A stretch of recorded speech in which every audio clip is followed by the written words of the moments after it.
As 1917 began, both the Allies and Central Powers could look back on a disappointing 1916. Allied offensives on the Western and Italian fronts had failed, as had the Central Powers' offensives at Verdun and in Italy. The Russians had gained ground in the east, but the Central Powers had done the same in Romania. Both sides still believed victory on the battlefield could come in 1917. The Allies would try on land, the Germans at sea. Before the great battles began, though, the Russian Revolution changed everything. At the end of the 19th century, the Russian Empire was a great power, but was less developed than its European rivals. It had modernized more slowly than Britain, France, or Germany. Serfs were only freed from their feudal-style bondage in 1860, there were fewer railways and factories, and political parties were banned.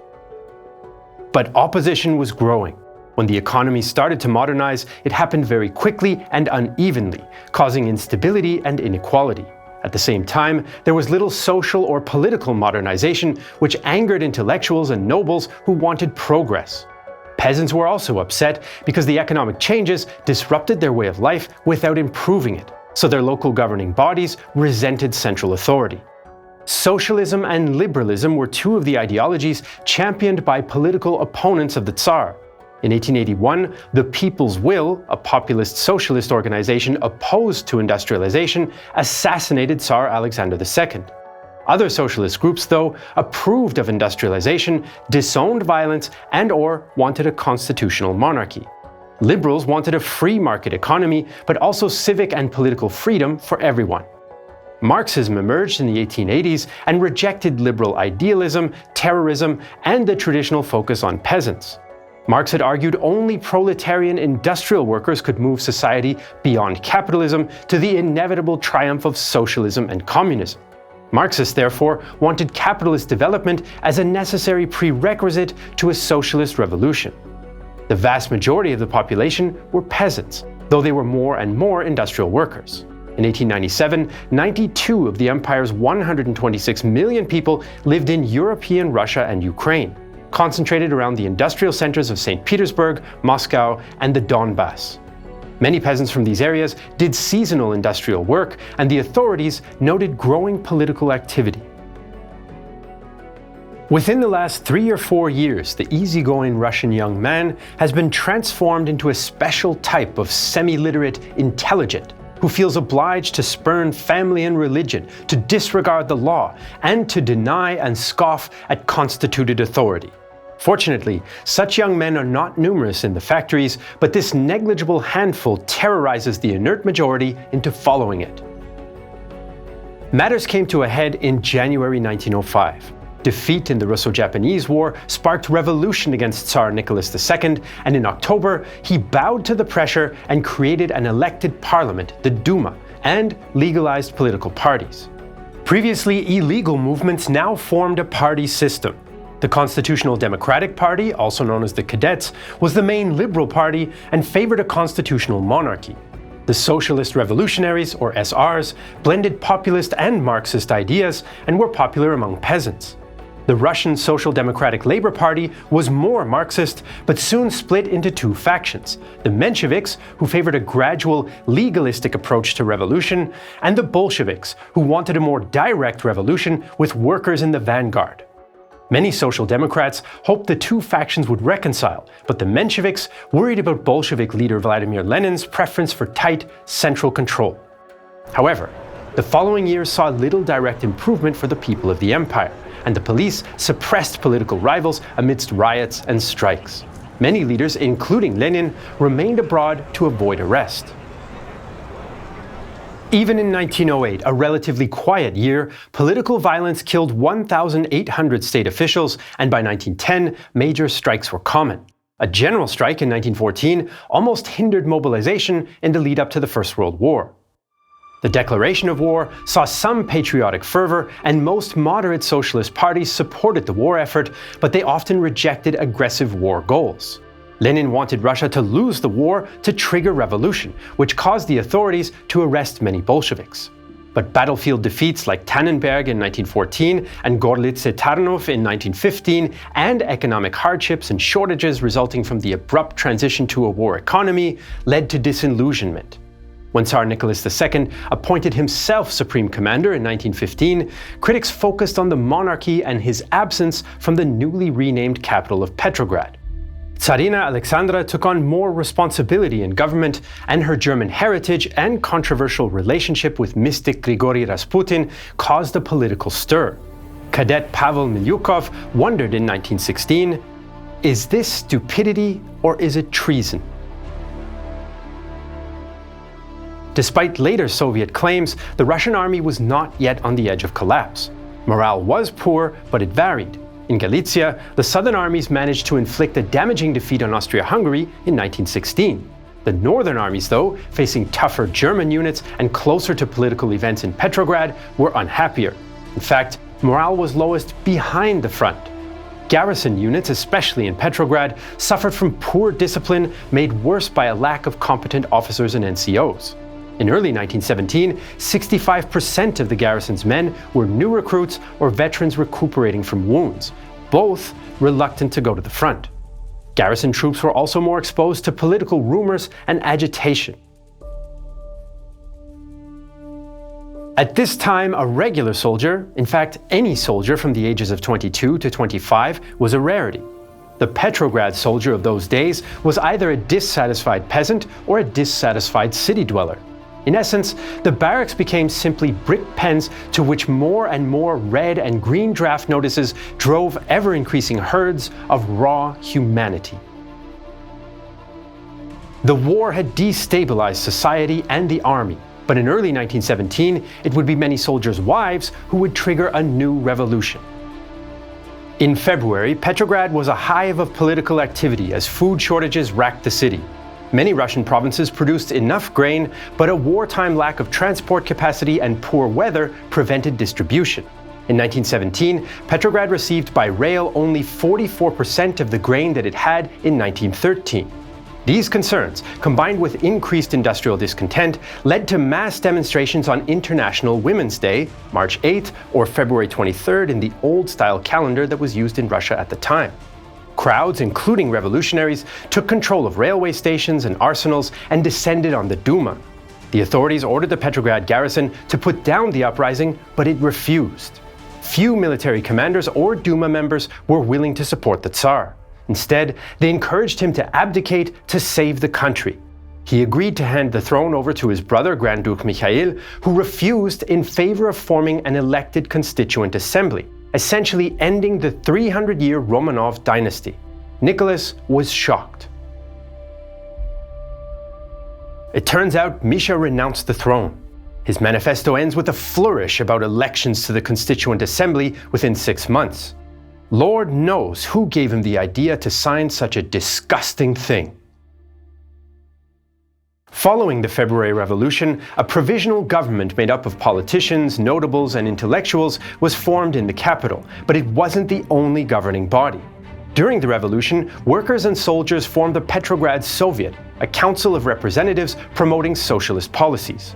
Although moderate Mensheviks and SRs dominated its leadership, the rank and file were more radical workers, including Bolsheviks.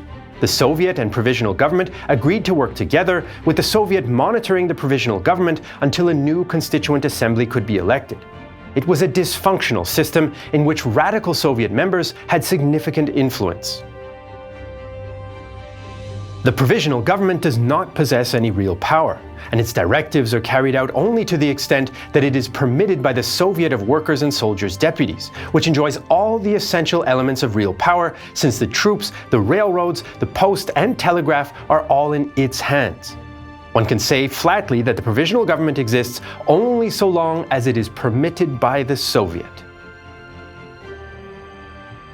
The Soviet even unilaterally announced Prikaz Nomer 1, or Order Number 1, drastically reforming military discipline and giving the Soviet authority over the armed forces. The Soviet also forced the Provisional Government to abandon offensive war goals for more defensive ones known as defensism. Meanwhile, peasants in the countryside started appropriating land from nobles and establishing their own committees. The Provisional Government delayed land reform until the formation of a new Constituent Assembly, a decision which fed rural disorder. As a result, some peasant soldiers on the front deserted to return home and get their share of the land. In April, Lenin returned to Russia and released a manifesto predicting the inevitable collapse of the bourgeoisie provisional government. This caused alarm within the Menshevik Soviet leadership, who wanted to let the bourgeois revolution peacefully run its course. Another problem was Bolshevik infiltration of their defeatist ideology into frontline forces. Although some units became heavily Bolshevized, the failure of the July 1917 Kerensky Offensive wasn't just because of Bolshevik agitation. While some soldiers refused to continue the attack, most remained willing to defend and did not necessarily want to abandon the war entirely. Even so, the provisional government was suspicious of Lenin and promoted theories that he was a German-sponsored agent.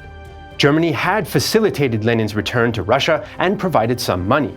But although they were pleased with the instability in Russia, it's unlikely that Berlin directed Lenin's actions. As Russia buckled under revolution and its weak provisional government promised to keep fighting, the British and French launched their most ambitious offensive of the war so far. By early 1917, despite 2.5 years of fighting, the Western Front hadn't moved very far. The Germans had mostly held their early war gains in 1915 and 1916 and inflicted terrible casualties on the British and French, but they were themselves running short of manpower as well. In late 1916, Chief of the Admiralty Henning von Holzendorf warned the Chancellor. The war demands a decision by autumn 1917 if it is not to end with a general exhaustion of all parties, and thus disastrously for us. The Entente also wanted to end the war in 1917. The French, who had a much larger army than the British, planned a spectacular launch to a large, multi-front offensive to push the Germans out of France. French Commander-in-Chief Joseph Joffre devised a plan in November 1916 that called for offensives on the Italian and Russian fronts to support a major Franco-British push in the West. New British Prime Minister David Lloyd George was unimpressed and called the plan a complete farce. It repeated all the bloody stupidities of 1915 and 1916 and the old fatuous tactics of hammering away with human flesh and sinews at the strongest fortresses of the enemy. By January 1917, things had changed. Russia and Italy were not able to sustain a major offensive, and Joffre had been replaced by General Robert Nivelle.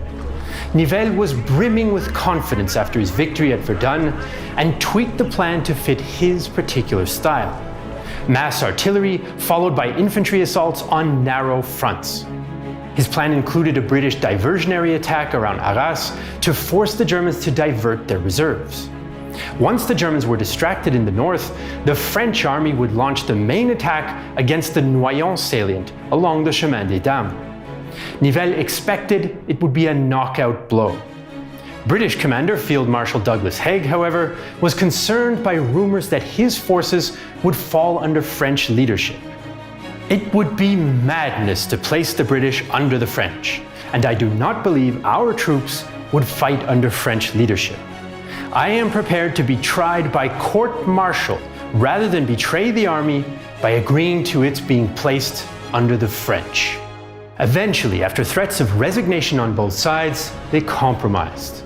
The British 1st, 3rd and 5th armies would support the French attack, but they would remain under British control. Haig also demanded more time to prepare and wanted the planned February offensive to be moved to May. The compromise solution was April. So the Entente was set to break open the stalemate on the Western Front in April 1917. But the German Empire was also making plans that would make it a much tougher opponent to beat. In 1914 and 1915, German doctrine had favored the offensive, but its huge losses in 1916 caused a change. While the Entente could mostly replace their casualties with fresh reserves and colonial troops, German losses were not so easily replenished. So German commanders reluctantly accepted a move to the defense was necessary. In September 1916, Field Marshal Paul von Hindenburg and General Erich Ludendorff took over the entire German war effort, and they soon realized the situation in the West was extremely difficult for Germany. Staff officer Hermann von Kuhl noted a conversation to this effect in his diary in 1916. I spoke with Ludendorff alone about the overall situation. we were in agreement that a large-scale positive outcome is now no longer possible. We can only hold on and take the best opportunity for peace. We made too many serious errors this year. One of these German mistakes was keeping too many men crammed into the front line trenches, where they were vulnerable to Allied artillery. Instead, the Germans developed new principles of elastic defense in depth in a December 1916 document called the Principles of Command in the Defensive Battle in Position Warfare. Instead of holding a strong front line at all costs, the Germans would now allow the Entente to enter into a deeper defensive zone where German positions would be split into 3 sectors. The first was the Vorfeldzone, consisting of 1 or 2 lightly defended trenches. These trenches were fine for day-to-day trench warfare, like raids or sniping, but the troops would withdraw from them if the Allies attacked in force. The battle zone, the Großkampfzone, was the main line of resistance. This would consist of new lines of trenches, but also reinforced hardpoints, buildings, bunkers, pillboxes, and other obstacles. Behind this would be a rear battle zone, with more trenches, support facilities, and units ready to counterattack. These troops were to wait for the attackers to exhaust themselves and outrun their artillery support before launching aggressive counterstrikes and taking back any lost ground. These formed the principles of the new doctrine's elasticity. The Germans would bend, withdraw, and then snap back. The Germans also focused on how to better use terrain on the defensive, especially reverse slopes. The Germans had learned that machine guns placed on the downward slope of a hill were actually more useful for defense than placing them on top of the hill. Despite a shallower field of fire, they could surprise attackers and remain protected from enemy artillery behind the crest of the hill. German divisions were also deployed differently. Stellungsdivisionen would be arranged as 3 regiments abreast, with each battalion manning a different sector from front to back. This allowed easier coordination and communication to withdraw or to counterattack. But perhaps the most drastic change in the German defense in the West was Operation Alberich, a major withdrawal across the Noyon salient in February and March 1917. German forces abandoned their extended front line and moved back to the freshly constructed Hindenburg line, built with the new defensive principles in mind. The new line was also significantly shorter and up to 72 kilometers further east, which freed up 13 German divisions. When Entente forces cautiously followed them, they found the Germans had destroyed anything and everything of use in their wake. A British officer recalled his experience, including booby traps. From a captured German operation order, it appears that our patrols entered the hostile trenches only 1 hour after they'd been vacated. Pretty sharp work. The German trenches we've taken over are deep, well constructed, and surprisingly dry. Masses of beer bottles, unfortunately empty, are strewn about, and gun cotton attached to shell cases and grenades has been left ready to explode when picked up or accidentally kicked. We've lost 5 casualties in this way. The Germans adjusted their tactics after Verdun and the Somme, but the British Army had also learned from its mistakes and now looked for new ways to break the trench deadlock. After the fighting in 1916 failed to break the stalemate, British officers identified their own army's tactical shortcomings. One of these was that British troops often advanced in linear fashion to maintain cohesion and ease of command. The British had hoped that their artillery could destroy the Germans before the infantry even left its own trenches, but the Somme showed this was not the case. Another issue concerned command. When advancing troops came under fire, confusion and panic often set in. NCOs and junior officers would wait for orders from higher up, but in many cases, their superior officers were either overwhelmed, had been killed, or communication with them had been cut. To counter all this, British Empire troops began to adopt new assault tactics that relied more on tactical movement at the platoon level. Troops were now to advance in open formation, moving from cover to cover. To deal with issues of command, the command structure was decentralized and junior officers could now take more initiative in leading their units. Attacking enemy strong points from the flanks and using enfilade fire was now a priority as well. Canadian Corps Commander Lieutenant General Julian Byng reminded his officers of the importance of decision-making. In an emergency, the man who does something is sometimes wrong, but the man who does nothing is always wrong. New weapons also began to reach British frontline troops. In 1916, they often lacked the firepower to defend captured trenches against German counterattacks. 1917 British platoons had a lot more firepower, including specially trained bombers and rifle grenadiers, as well as one light Lewis machine gun per 60-man platoon. Heavy machine guns would also be used on the assault to provide suppressing fire.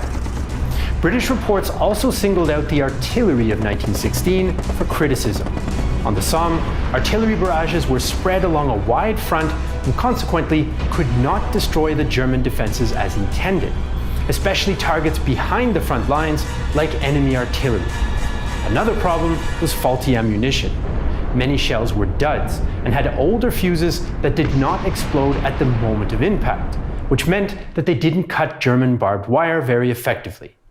In 1917, the British introduced new instantaneous fuse number 106 and improved coordination between artillery and observation, especially aircraft. British gunners also began to prioritize counter-battery fire with the help of new methods like flash spotting and sound ranging. The rolling barrage technique also became more refined with better synchronization and control. At the Somme, each British gun covered about 50 meters of German front, but at Arras, it became 1 per 20 meters. The British also became more active in underground warfare. They dug more tunnels under no man's land to place mines under German positions and dug subways to move troops to their jumping-off trenches under cover. On April 9, 1917, the diversionary British offensive began, called the Battle of Arras in English and the Osterschlacht bei Arras in German.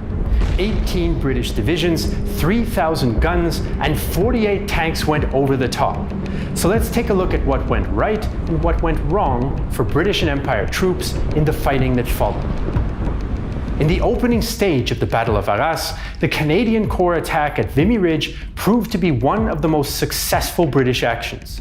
The Germans had fortified defensive positions on the ridge, which dominated the surrounding area, but the Canadians, with British infantry and artillery support, captured most of it in just one day. British and Canadian artillery smashed the German positions on the ridge, which allowed the Canadian infantry, using the new small unit tactics, to capture the first German lines of defense fairly quickly. New Canadian units then leapfrogged through the first exhausted wave and continued to assault the next German lines. Shell-shocked and disorganized, surviving German troops surrendered in large numbers. 17-year-old Hermann Kraft was one of the 4,000 captured during the battle and left a partly fanciful account of his capture. Our sergeant ordered us up the stairs, himself going first. Suddenly he yells, "Tommies!" and fell back dead, tumbling down the stairs. One of our old hands, he was 22, came down the stairs and told us to abandon our weapons and come up, as the position was hopeless, and the English were all over us. I walked up the stairs to a huge Tommy who was brandishing a baseball bat. One of the soldiers wore no helmet and had no hair apart from a small tuft on the top of his head. He also had white and red paint on his face and was very fearsome looking. I then realized that he was a Red Indian and our captors were Canadians. Now that last part of this account is almost certainly a figment of the soldier's imagination. But by the end of April 9th, nearly the entire ridge was in Canadian hands. A lot had gone right for the Canadians. The new tactics allowed for a rapid advance, and the counter-battery fire had almost eliminated German artillery, since 83% of German gun emplacements had been identified before the battle. Canadian troops like Private Bill Tapper of the 38th Battalion were glad for the help. We went over supported by the Lahore Divisional Artillery, and were they crackerjack.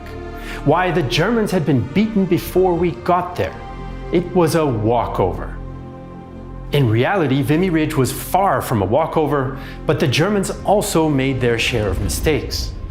German command was unable to fully implement the elastic defense in depth and kept reserves too far behind the front lines to counterattack while they still had the chance. The loss of a position like Vimy did not bode well for the German army. The Canadian Corps took Vimy Ridge as planned on April 9th, but not all the opening attacks of the Battle of Arras would go as smoothly. South of Arras, near the village of Bullecourt, the Australians and New Zealanders ended up having a much more difficult time. British 5th Army Commander General Hubert Gough was anxious to get the Anzac Corps into the fight near Arras, but his artillery support was delayed. So he decided to rely on the support of a dozen tanks to spearhead an attack along a 1 kilometer wide front and crush the enemy wire that the artillery had not yet been able to destroy. The tanks had little time to prepare, but they moved out towards no man's land in the early hours of April 11th. They did knock out some German machine gun positions, but most of the machines bogged down or were knocked out before reaching the wire. Australian Major Percy Black reportedly called out to his men, "Come on, boys, bugger the tanks," and the infantry attacked on its own. Although some forces did break through the line, they were too weak to push any further. Bullecourt, a key position in the German defense, held out. With exhaustion mounting, the Germans launched counterattacks, in some cases getting behind the Australians and cutting off their lines of retreat. The Anzacs were pushed back to their starting lines, and the assault failed. So what went wrong? Gough's impatience had led to a lack of preparation, while there was also a lack of communication with the artillery, who often believed that German positions had been captured when they hadn't. Australians like Lieutenant Colonel E. Drake Brockman of the 16th Australian Infantry Battalion blamed the tanks. The tank crews seemed to know little or nothing of an attack by infantry, and nothing whatsoever about the particular operation they were to participate in. For instance, in the case of No. 2 tank, the tank commander had not even synchronized his watch, his time being 5 minutes behind true time as given to the infantry. Further, tank crews did not even know the direction of the enemy. Of the 11 tanks committed to the battle, only 2 survived. On the German side, unlike at Vimy Ridge, the defense in depth at Bullecourt held out. Strong points like the village itself fired on the flanks of the Anzacs as they approached, and the Germans timed their counterattacks well to hit the exhausted Australians at just the right moment. So the British offensive around Arras in April 1917 had some successes like Vimy Ridge and some disappointments like Bullecourt. But of course, it was a diversion, and the main Allied effort was focused on the Aisne sector. Even though the Germans had changed the line through their strategic withdrawal in March, General Nivelle's offensive went ahead anyway. The French plan involved 3 army groups, 2/3 of the French army in the west. The Reserve Army Group would lead the assault, with the Central and Northern Army groups providing supporting and diversionary attacks. 2 armies of the Reserve Army Group would attack the German line in the Aisne sector with the goal of breaking through within 24 to 48 hours. A 3rd army would then pass through the breach and act as a so-called masse de manœuvre and lead a battle of maneuver in the German rear. Nivelle planned to use his successful Verdun tactics, but on a larger scale. Instead of a broad, methodical advance, which gave the enemy time to redeploy, he wanted to achieve narrow penetrations and breakthroughs with massive artillery support. Nivelle felt that high morale and an offensive spirit were essential to overcome enemy obstacles, and then broken German lines could be rolled up on either side. Nivelle did not lack confidence after his success at Verdun. The experience is conclusive. Our method has proven itself. But Nivelle did have his critics. British liaison officer to the French Edward Spears questioned the tactics as well as Nivelle's experience commanding larger formations. What remained to be seen was whether the glorified raids of Verdun were applicable on a large scale. Above all, whether Nivelle was strong enough to keep his head in the lonely and dizzy height of supreme command. The French also introduced some tactical changes, but the focus wasn't on reforming infantry assault, since the French had already done so. It was now on increased firepower. They increased the number of light machine guns to 16 for every 250 men. Even though Nivelle was skeptical about tanks, the reserve army received 160 Schneider and 16 Saint-Chamond tanks. The French command concentrated its efforts mostly on artillery, and they had around 6,100 guns in position by January. They planned to increase the speed of the rolling barrages to hasten the breakthrough, and especially the all-important maneuver stage that would follow it. However, as April approached, Nivelle's own subordinates lost faith in the plan, especially General Joseph Michelet, the commander of the Reserve Army Group. He pointed out that the German withdrawal had changed the situation on the ground, but Nivelle felt that it made little difference. General Philippe Pétain questioned the impact of massive but localized artillery attacks on such a broad front. Even the waters of Lake Geneva would have but little effect if dispersed over the length and breadth of the Sahara Desert. Perhaps most concerning was evidence that the Germans knew of the coming attack. Nivelle had a reputation for lax operational security and spoke openly of the coming offensive. And on April 4th, the Germans captured documents revealing French plans. The French plan for a quick breakthrough based on concentrated firepower was ready, despite internal reservations and the likely loss of the element of surprise. Nivelle ordered the offensive to begin as planned on April 16th, but promised to call it off if there was no breakthrough within 48 hours. Nivelle himself reckoned it would take only 3. Following a massive 14-day preparatory barrage, the Reserve Army Group's 5th and 6th Armies attacked a 40-kilometer front around the Chemin des Dames Ridge at 6 a.m. on April 16, 1917. They captured the first German line and reached the ridge within the first hour, but the German defenders badly mauled the advancing French, who came up against uncut wire and concrete emplacements. The Senegalese troops of the 10th Colonial Division suffered particularly high casualties, with an entire battalion almost wiped out when they came up against a reverse slope position, just as the Germans' elastic defense tactics envisioned. The commander of the 2nd Colonial Corps, General Blondin, recalled the effects. Infantrymen descended into the valley of the Ailette River. There, they were welcomed and fixed in place by the deadly fire of numerous machine guns that, located on the reverse side of the slope, outside the reach of our projectiles, have remained undamaged. In general, the troops suffer considerable losses in a few minutes, particularly in leaders, and after not succeeding in crossing this deadly zone, halt, take cover, and at some points withdraw to the first trench to their rear. The second French assault wave then went in, but it got tangled up with the retreating first wave. That afternoon, the tanks helped capture the village of Juvincourt, but they were vulnerable targets and the Germans knocked many of them out. With the French infantry struggling, the Germans launched counterattacks. In many places, the French troops held their modest gains, but casualties were mounting. Where French troops had advanced, they had to stop if neighboring units' struggles left their flanks exposed. By the end of the first day, French troops were forced to dig in terrible conditions. Morale, especially among the colonial troops, plummeted. The French tried again to break through starting the next day. They did make some gains and took more than 5,000 Germans prisoner, but it was clear to both sides by the 20th of April that the attack had failed. German officer Hermann von Kuhl later wrote of his certainty that the battle had already been won. The first 2 days had decided the fate of the offensive. Since the breakthrough had not occurred immediately, it would never occur. Many things had gone wrong for the French. Firstly, the weather was abysmal, slowing the advance and preventing artillery observation. And in any case, the Germans famously had practical air superiority in April 1917, which limited French aerial observation.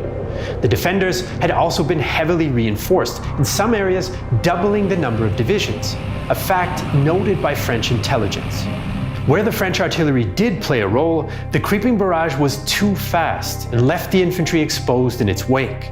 In some cases, the Germans had time to repair breaches in the wire by the time the French infantry attacked. The Germans' vast tunnel networks under the ridge also gave them some protection from the 11 million shells fired by French guns. Since the French command expected a short battle, ammunition stocks quickly dried up, which limited the support that the artillery could give.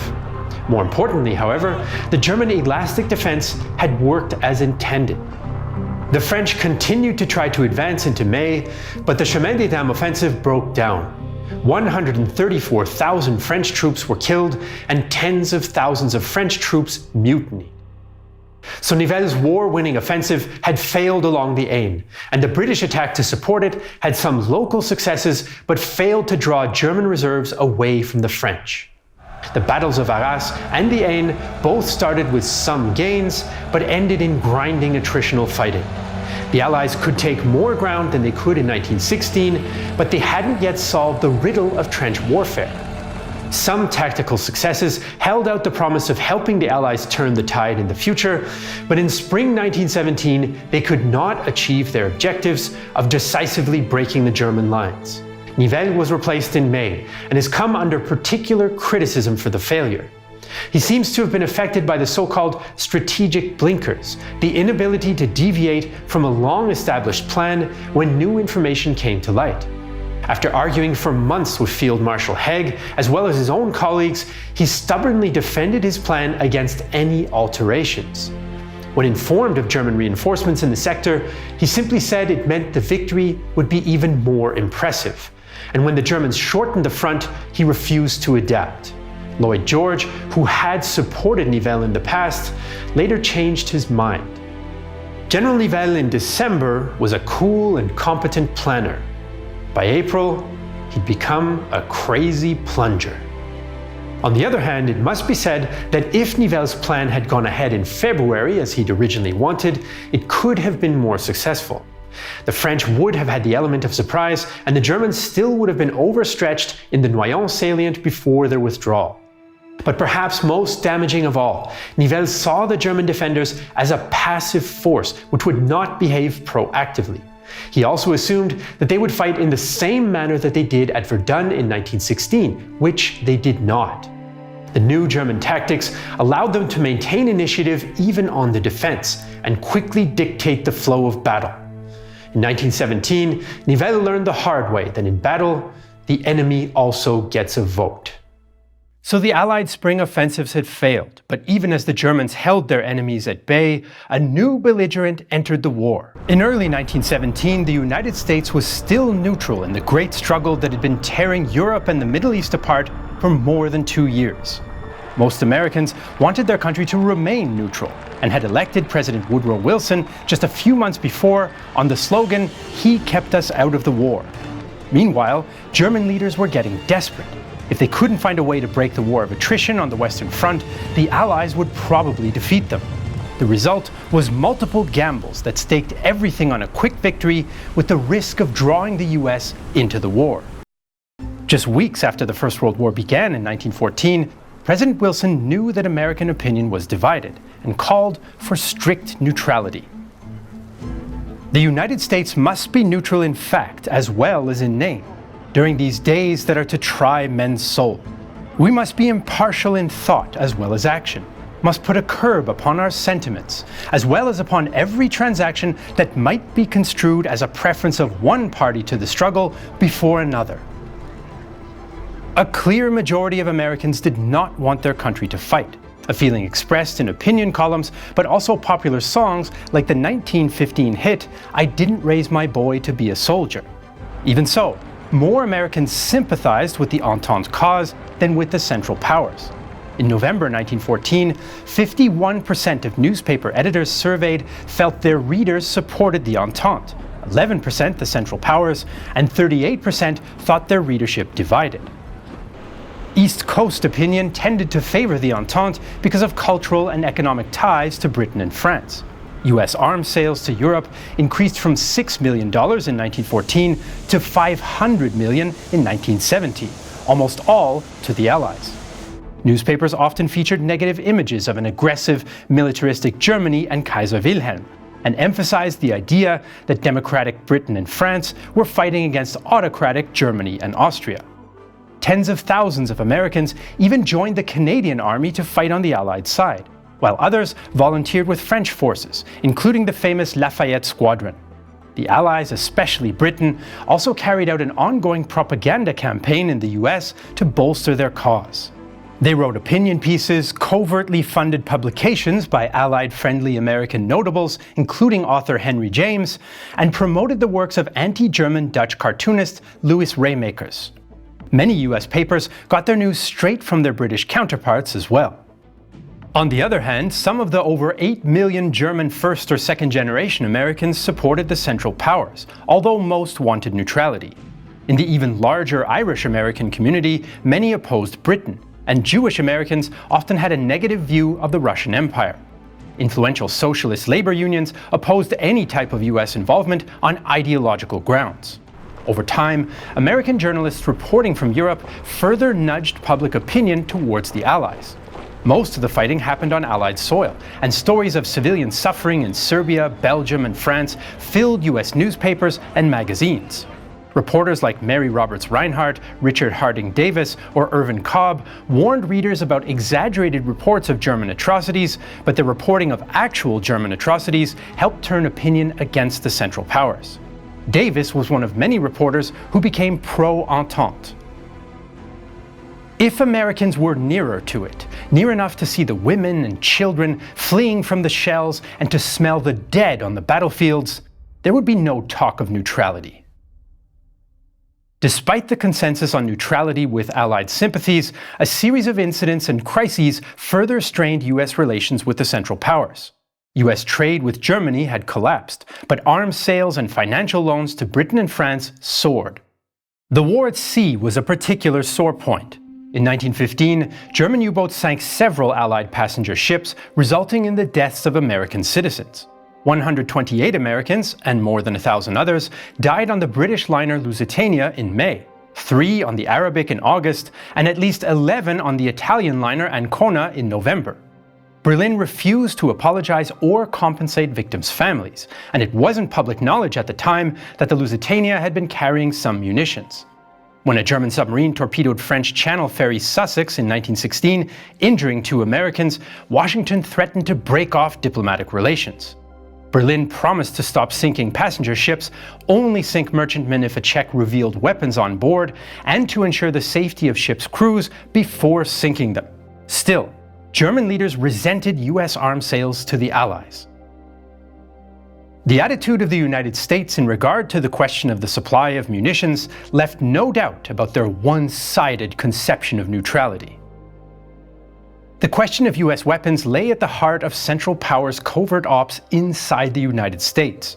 Austro-Hungarian agents plotted to sabotage munitions plants in the Midwest to prevent weapons sales to Britain and France, resulting in the expulsion of the ambassador. And German agents blew up a munitions depot in the 1916 Black Tom incident at a New Jersey rail yard. A German reserve officer also tried to blow up the Vanceboro Bridge to Canada. Congress debated how to respond, but it too was divided. Critics of Wilson's cautious approach included former President Theodore Roosevelt.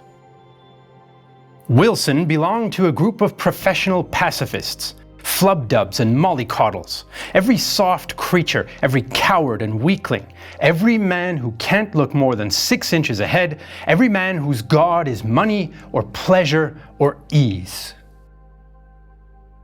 In the face of such an unstable international situation and dangers to US maritime trade, Washington beefed up its defense under the policy of preparedness. The 1916 National Defense Act gave the government more powers to regulate war-related industries, transport, and increase the army from 125,000 men to 300,000, and they used the Lusitania incident to recruit. The Navy got the green light to build 10 new battleships, 50 destroyers, and 72 submarines, a near doubling of those ship classes. Wilson won the November 1916 election partly because he had kept America neutral, but his administration was under pressure. He spoke often of humanitarian ideals, including in his famous Peace Without Victory speech in January 1917, but he failed to mediate a peace proposal. The Allies scored another diplomatic victory in the US when they accepted the president's invitation to publicly state their war goals, whereas the Central Powers refused. US relations with Britain did also suffer during the war, especially when Royal Navy ships stopped and inspected some US merchant ships. Still, US opinion shifted towards the Entente, even though most still favored neutrality. But that would change in just 2 months in early 1917. As 1917 began, the German High Command and government were desperate for a new strategy.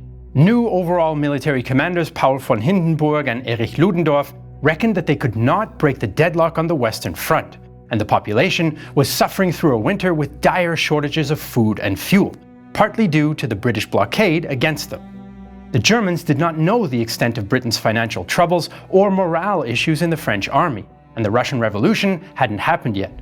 The Allies had rejected the German offer of peace talks in December, and some German leaders even feared revolution at home if the war could not be ended soon.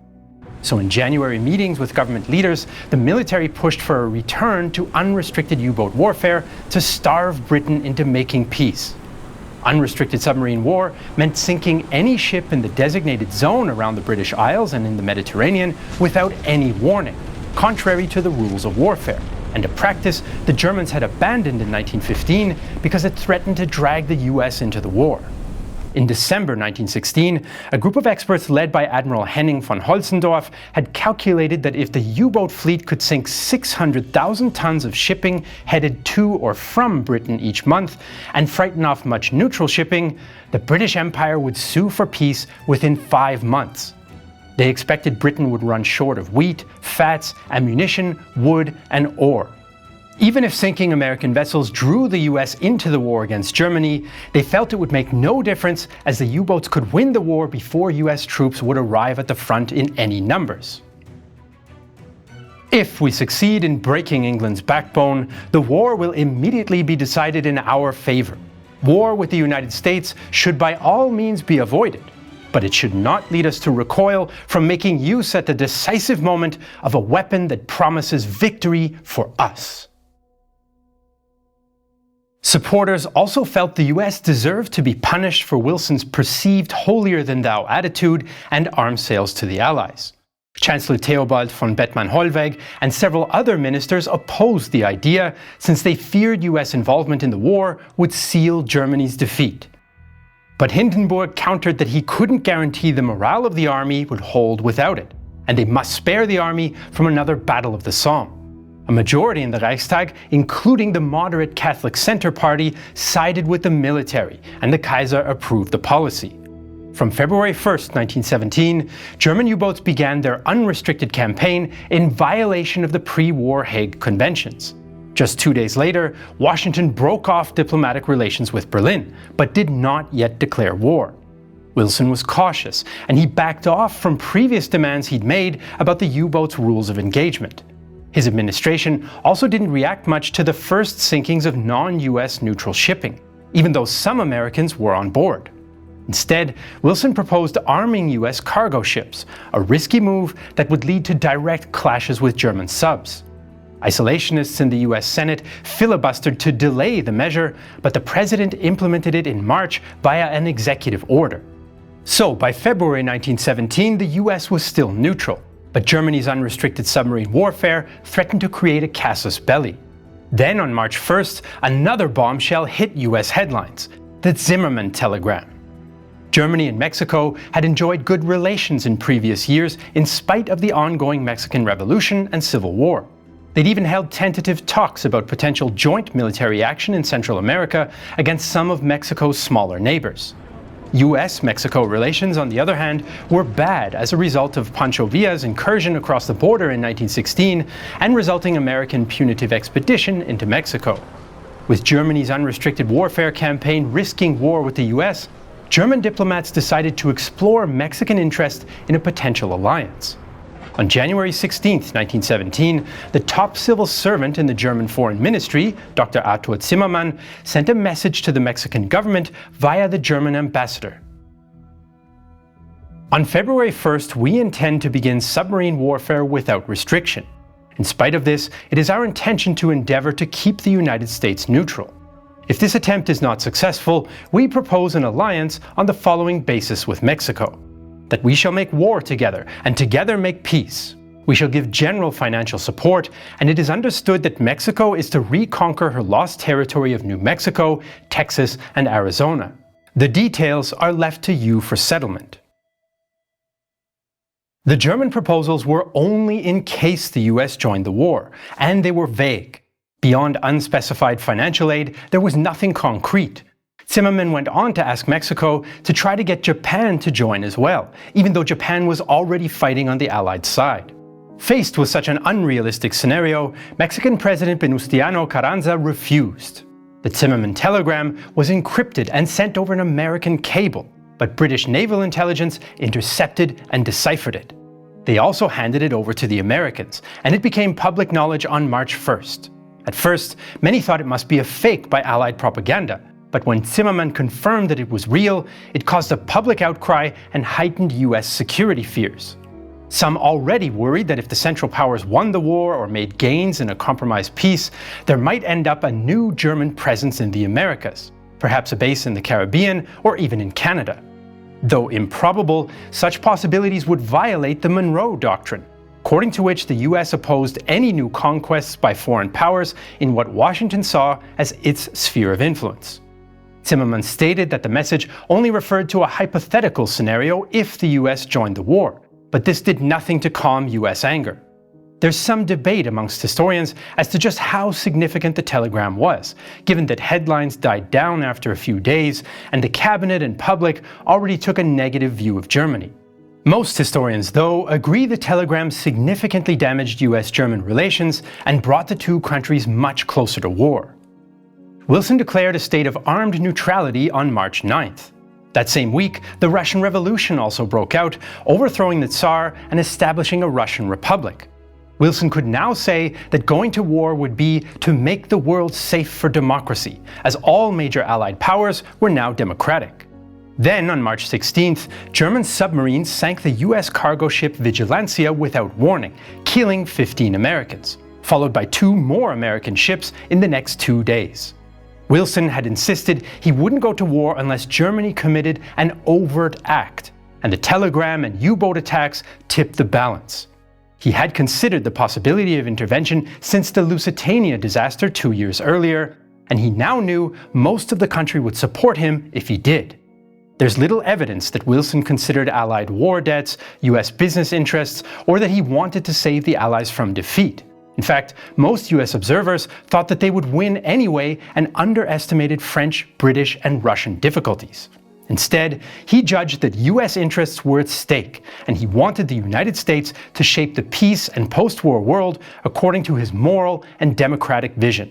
On April 2nd, Wilson asked Congress for a declaration of war against Germany. We enter this war only where we are clearly forced into it, because there are no other means of defending our rights. I advise that the Congress declare the recent course of the Imperial German government to be in fact nothing less than war against the government and the people of the United States, and that it take immediate steps to exert all its power and employ all its resources to bring the government of the German Empire to terms and end the war. Neutrality is no longer feasible or desirable where the peace of the world is involved, and the freedom of its peoples and the menace to that peace and freedom lies in the existence of autocratic governments backed by organized force. We desire no conquest, no dominion. We seek no indemnities for ourselves, no material compensation for the sacrifices we shall freely make. We are but one of the champions of the rights of mankind.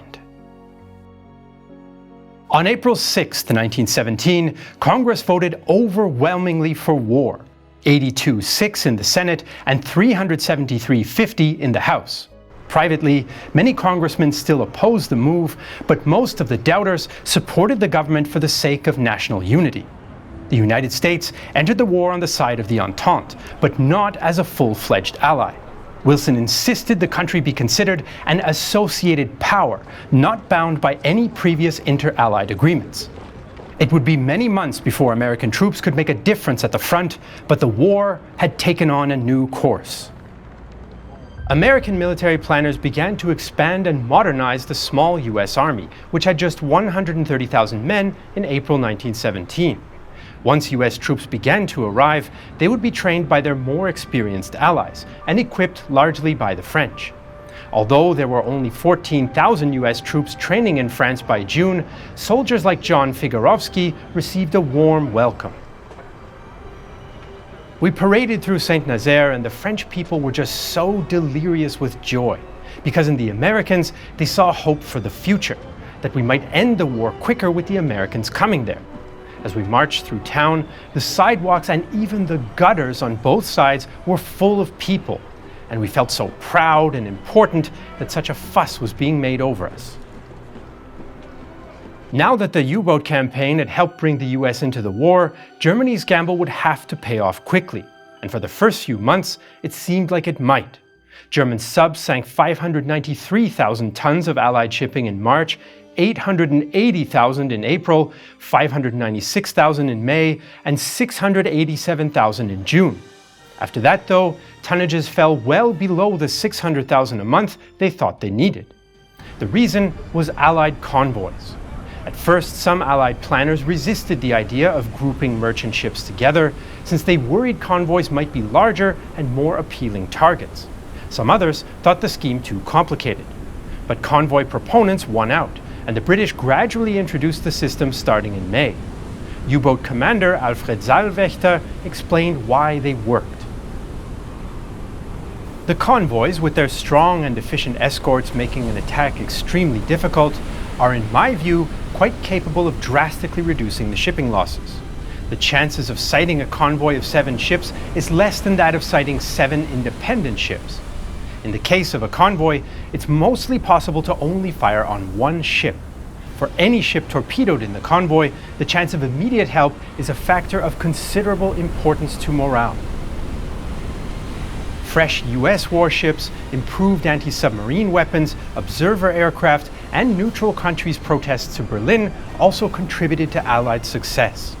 By the end of 1917, the Royal Navy even ordered R-class submarines designed to hunt enemy subs. As the British looked for a solution to the U-boat threat at sea, the French army faced its gravest crisis of the war. Discontent had been building in the French army for some time, and the bloody failure of the Nivelle offensive helped set off a wave of mutinies. Starting in April and reaching a peak in late May and early June, between 30 and 90,000 men engaged in collective acts of indiscipline, ranging from refusing to move up to the front, desertion, or even attacking their officers.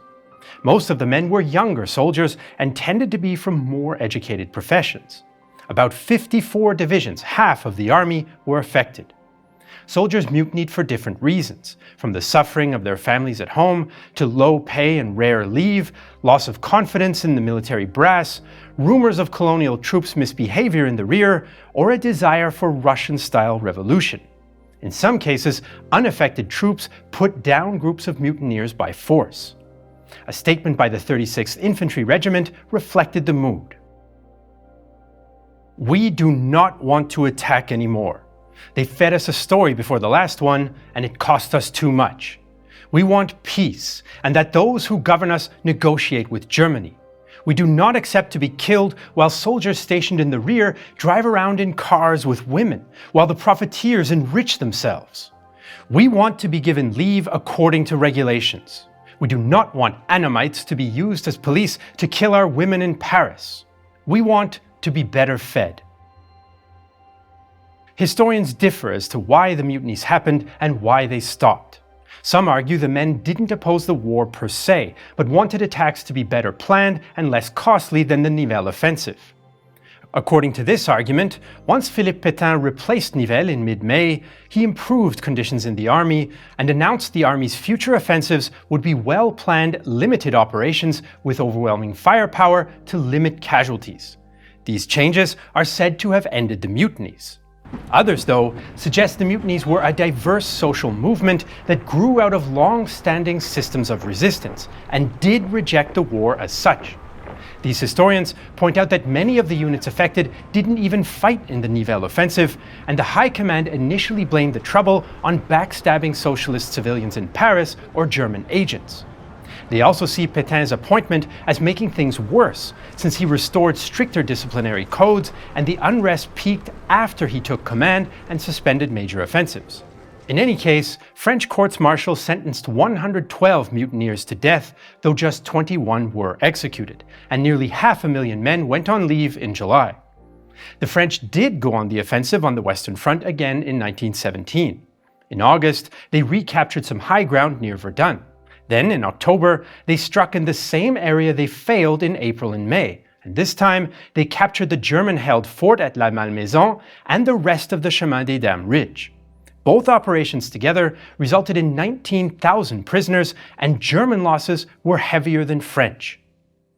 As the French army struggled to recover from the mutinies, the Russian army was in the grip of revolution. As 1917 began, the Russian army was larger and better equipped than ever before. Nearly 7 million men served the Tsar and faced off against Germany, Austria-Hungary, and the Ottoman Empire. Within weeks, the Tsar and his dynasty were gone, and by the summer, the Russian army was disintegrating before the very eyes of its generals. But how exactly did one of the most powerful armies in the world collapse?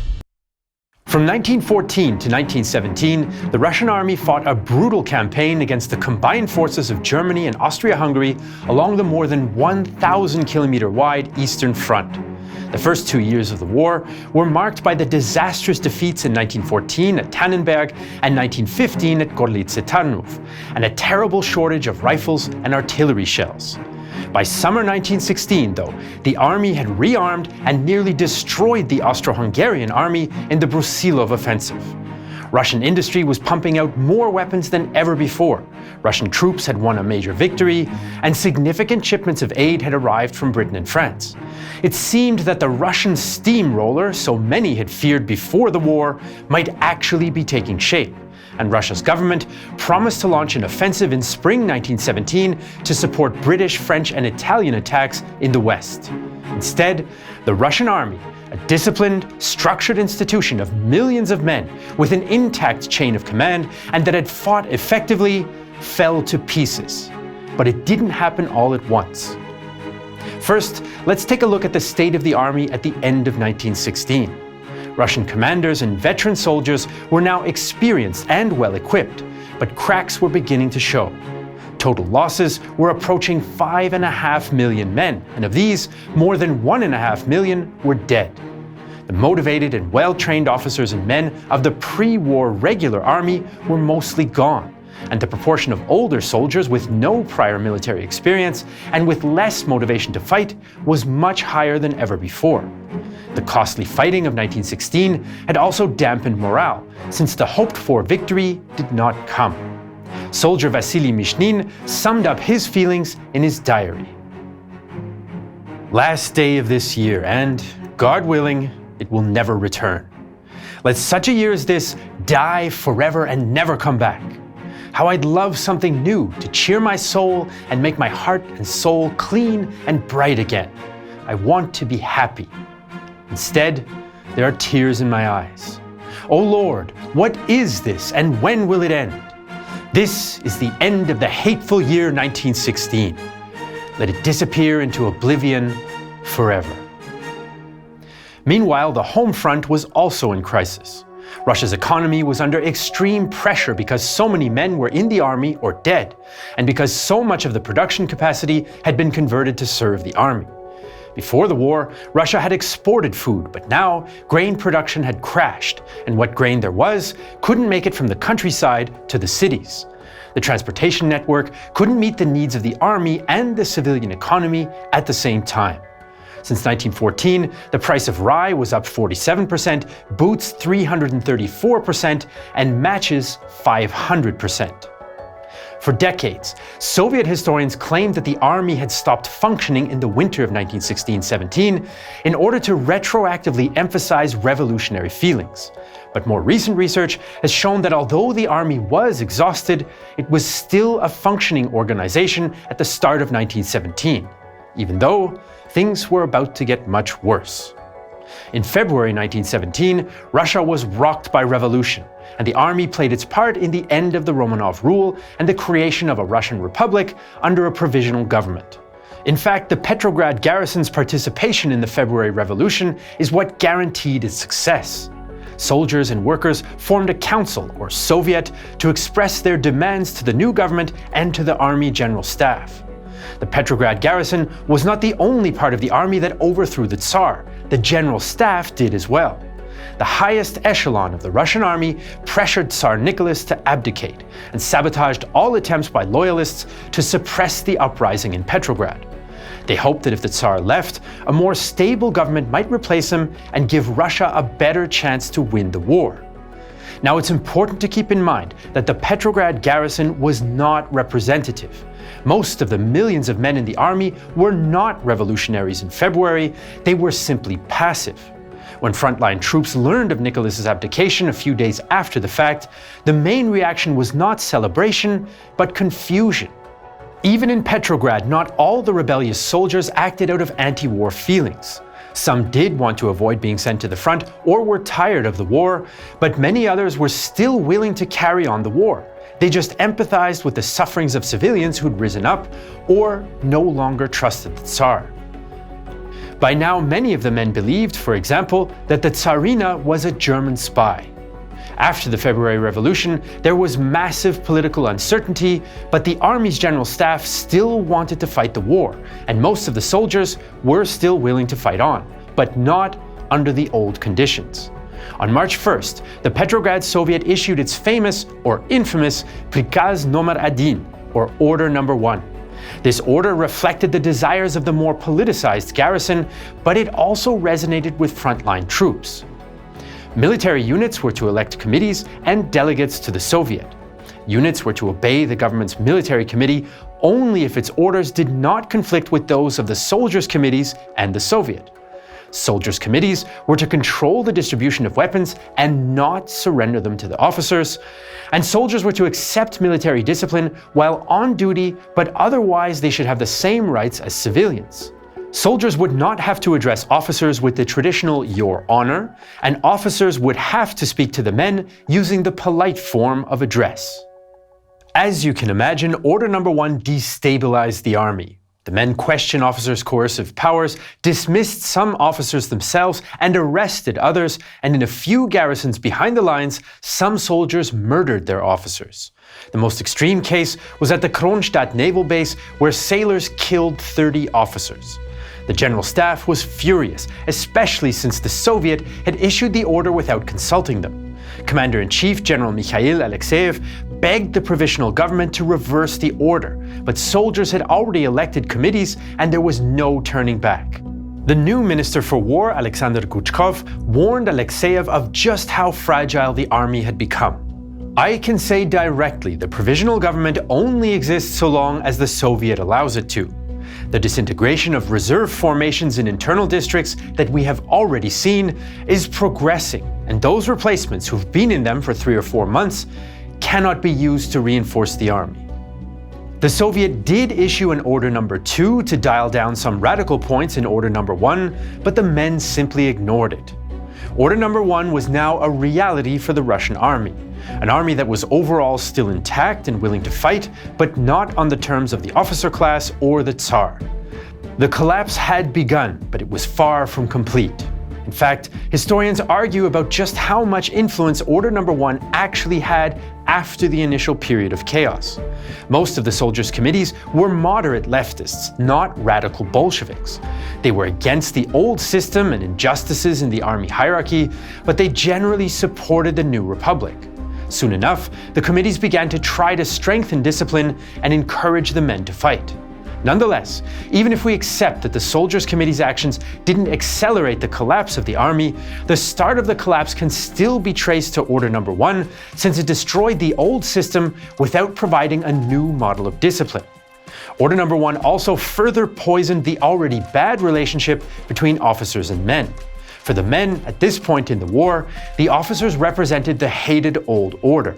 Not only because the officers were 50% aristocrats, but also because they came from the landowning class that dominated and mistreated the peasants, who were the majority of the soldiers.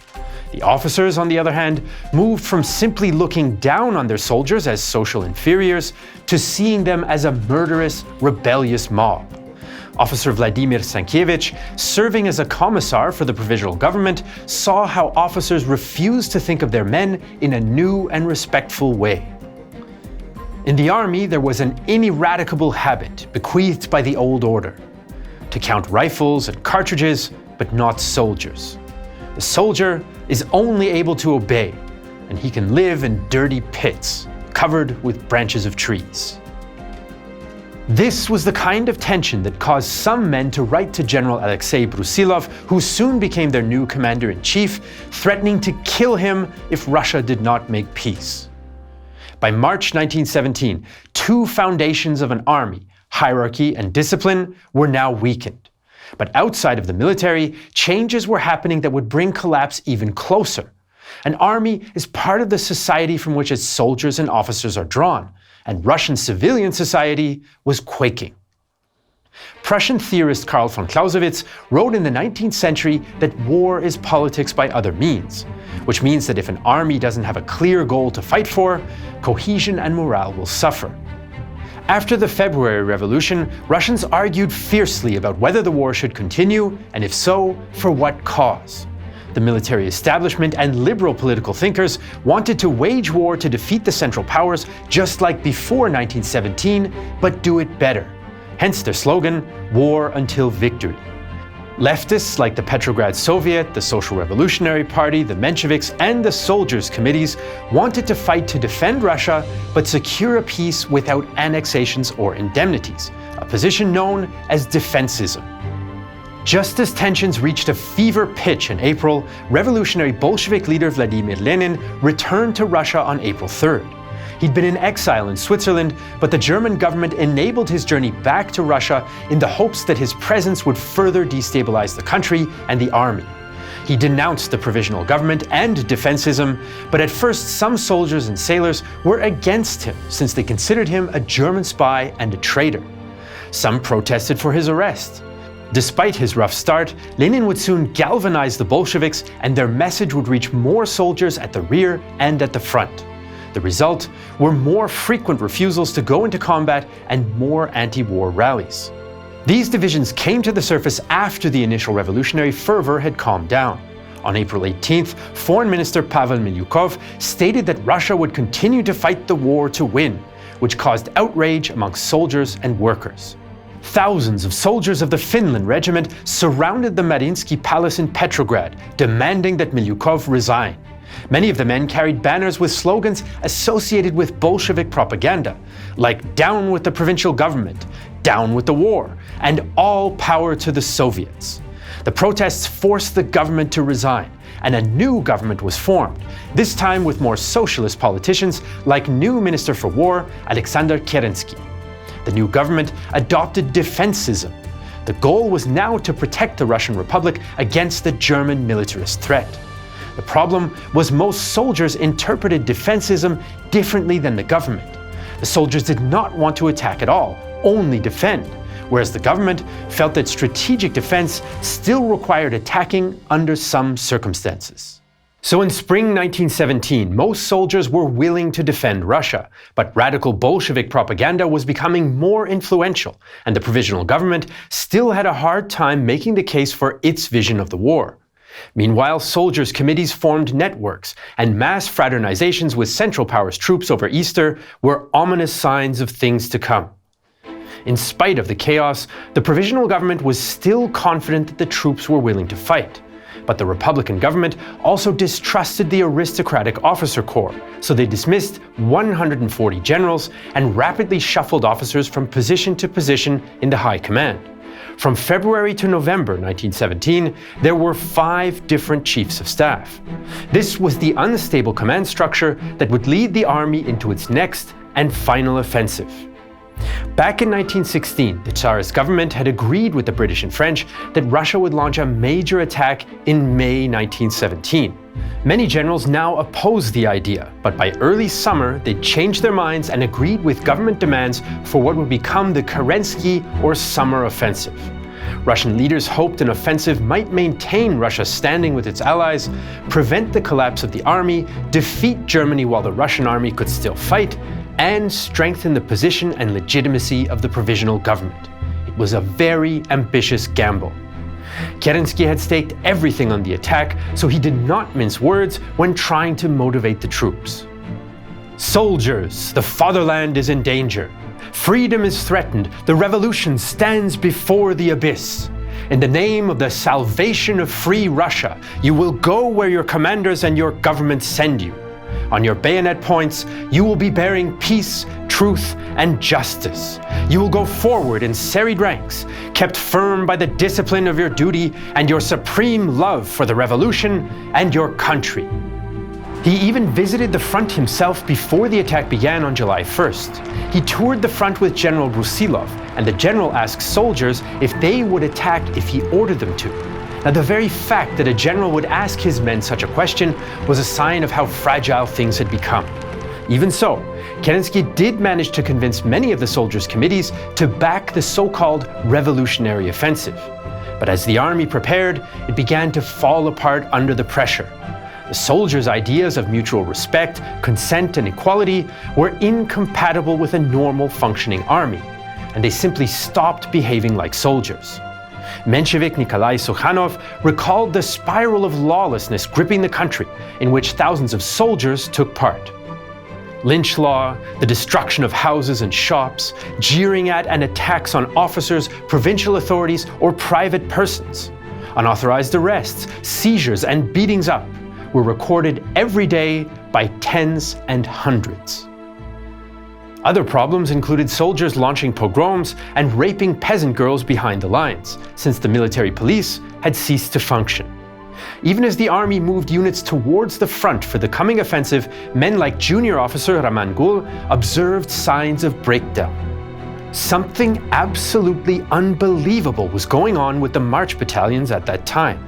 The march battalions differed in sizes, but usually only about 30% of their men came to the front, because people just fled once they got off the trains.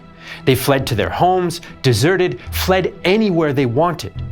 There just wasn't any discipline anymore.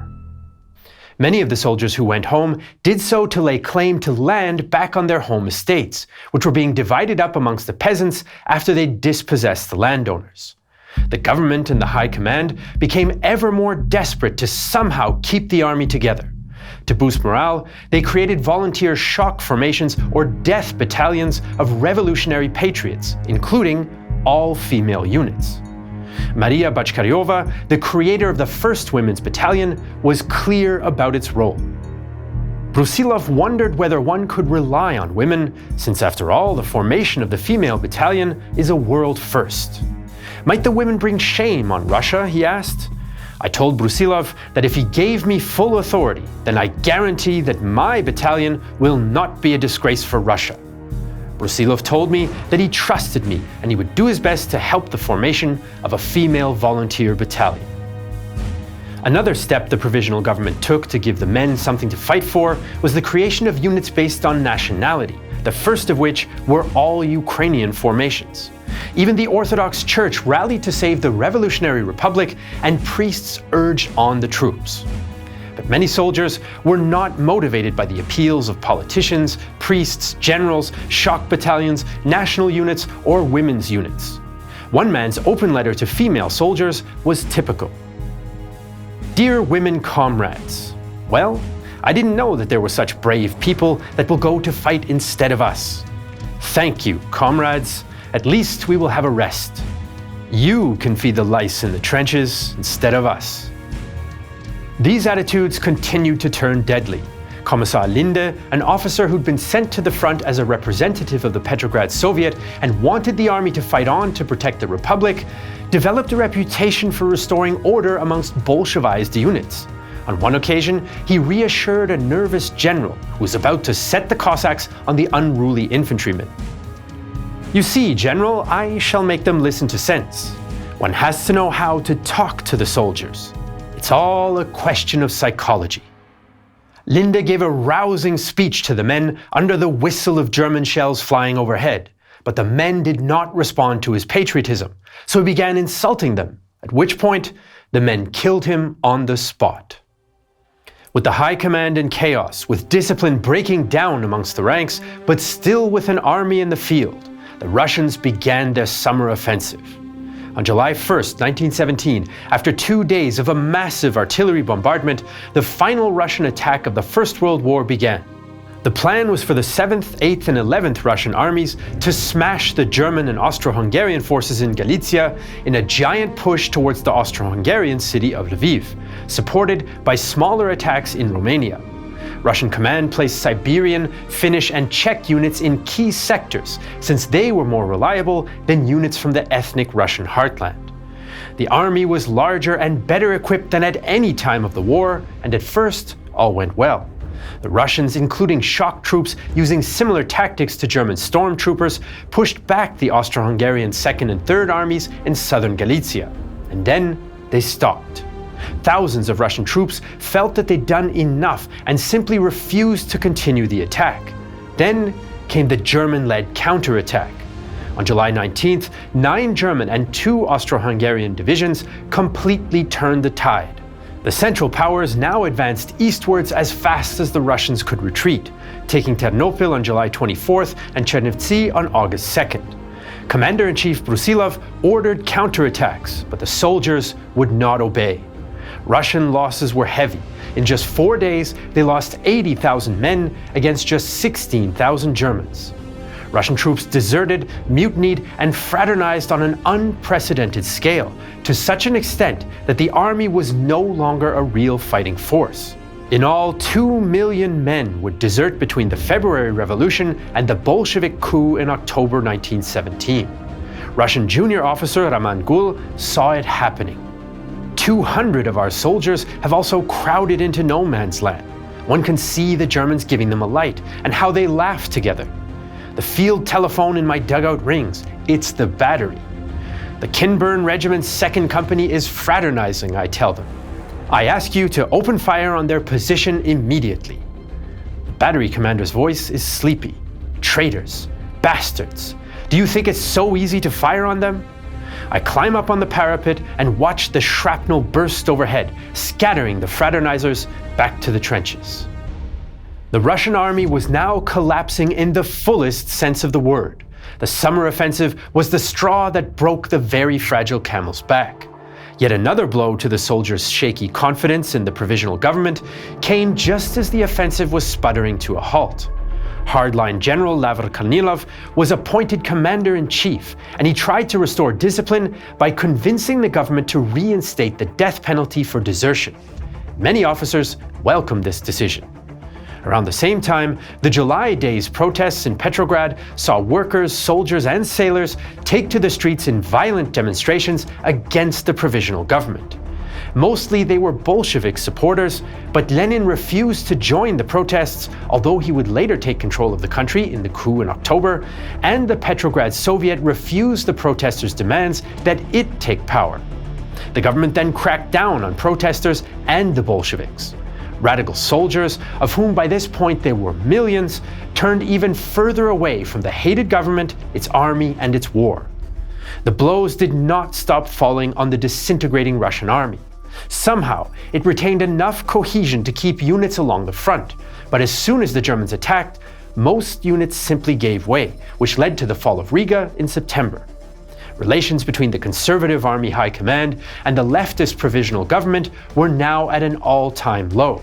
What shreds of discipline remained evaporated on September 9th, when Kornilov attempted a coup.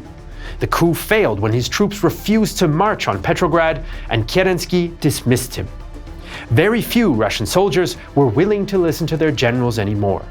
By October 19th, just weeks before the Bolsheviks overthrew the government, the War Ministry advised the provisional government that the army could no longer fight or even feed or clothe itself, and they should demobilize the troops and request peace terms.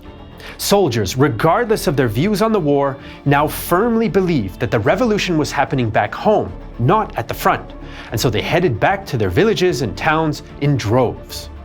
The Russian army, once feared as a steamroller that threatened Germany itself, was no longer a fighting force by the summer of 1917. Years of heavy losses, poor relations between officers and men, and a loss of faith in the monarchy all caused the army to either support or remain passive in the face of the February Revolution.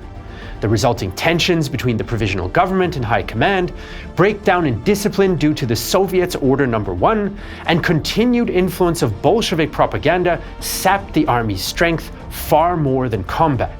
In a matter of months, most Russian soldiers lost complete faith in their officers and the political systems that they were fighting for. When their leaders asked them to put their lives on the line for the Republic in the summer offensive, it turned out to be what one historian has called Russian democracy's fatal blunder. The once fearsome army of the Tsars that had conquered a vast empire and stood toe-to-toe with the Austrians and Germans since 1914 was no more. The troubles of the Russian army also had an impact on the Romanian Front. After the Romanians' defeats in 1916, they reorganized and re-equipped their forces with French help and planned a major offensive alongside Russian troops for summer 1917. At the Battle of Mavrides in late July, Allied forces pushed back the Central Powers some 20 kilometers. But when the Central Powers advanced on the Eastern Front, the Russians pulled reinforcements from Romania and the offensive came to a halt. Mavrides was a limited victory for the Romanians, but did much to restore shaky morale after 1916 and badly weakened the Austro-Hungarian forces facing them. In August, the Central Powers under General August von Mackensen went on the offensive at the Battle of Marașești.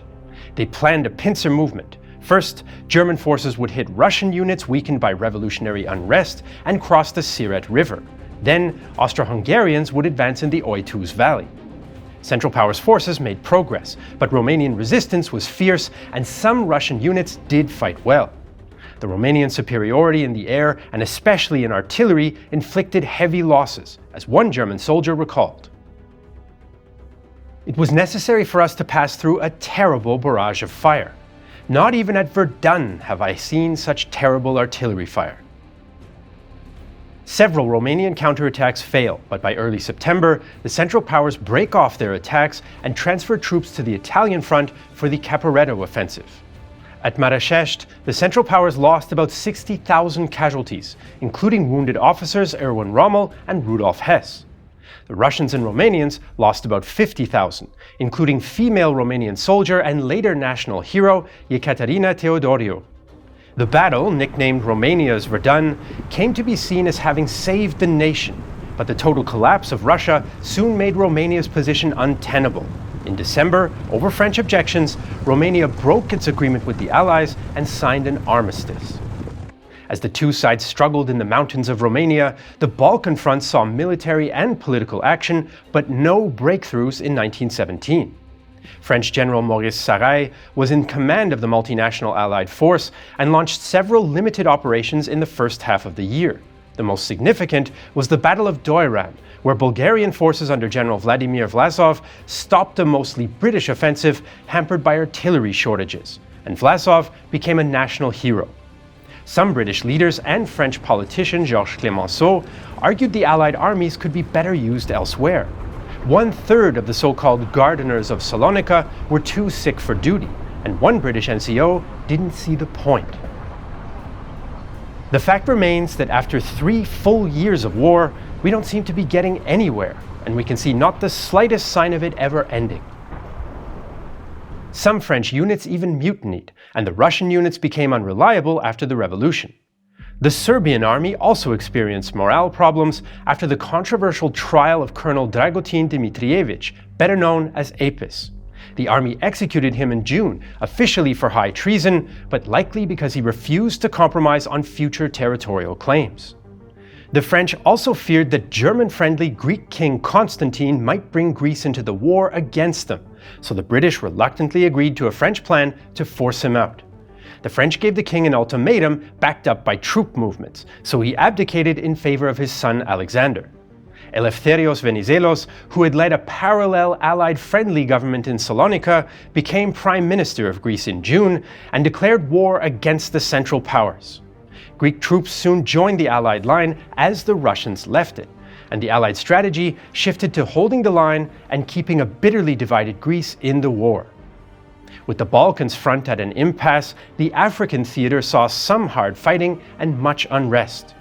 British Empire forces, mostly Nigerian and under South African General Jacob van Deventer, continued to pursue German-led troops under Paul von Lettow-Vorbeck in German Southeast Africa. German forces made a stand at the Battle of Mahiwa in October and inflicted 2,500 casualties on the British for just 500 of their own. But German-led units were low on supplies and under pressure from a larger enemy force, so they retreated into Portuguese Mozambique. Partly because of tensions and shortages caused by the global war, many African peoples were in revolt. The British and Italians defeated Ottoman-supported Senussi tribesmen in Libya and Egypt after a 2-year campaign. The French also defeated a 2-year rebellion in Upper Volta and put down the Kaosen revolt in Niger. In Portuguese Mozambique, Portuguese troops crushed an uprising by the Makonde people, but then the Baru people revolted against harsh conditions of forced labor for the war effort. The defeat of the Senussi in Libya, though, was not the worst disaster to strike the Ottoman Empire in 1917. In Britain, many politicians, including Prime Minister David Lloyd George, were disillusioned with the heavy losses and small gains on the Western Front. So British leaders divided into two camps. The so-called Westerners wanted to put more troops into France to face the main enemy, Germany. The Easterners, including Lloyd George, wanted an offensive against the weaker Ottoman Empire. Ottoman troops were thinly spread across the Middle East, and the region was strategically important to Britain because of the Suez Canal, communications with India, and oil reserves. Westerners called it a sideshow. The Easterners, though, won out, and the sideshow in the Middle East would play second fiddle no more. London set its sights on two regions, Palestine and Mesopotamia. In 1915 and 1916, the Ottomans had threatened the Suez Canal, but the British-led forces, including many Indian troops, had stopped them. Now, it was Britain's turn to attack across the barren and waterless Sinai Desert. In late 1916, British Commander General Archibald Murray oversaw the construction of a railway line and water pipeline by the Egyptian Labour Corps, while the Egyptian Camel Transport Corps moved up ammunition and supplies. Britain also organized the Egyptian Expeditionary Force with British, Australian, New Zealand, West Indian, and Indian troops, along with the Desert Column Cavalry and Imperial Camel Corps. Ottoman forces in the area were under German General Friedrich Kress von Kressenstein and the governor of Ottoman Syria, Jamal Pasha.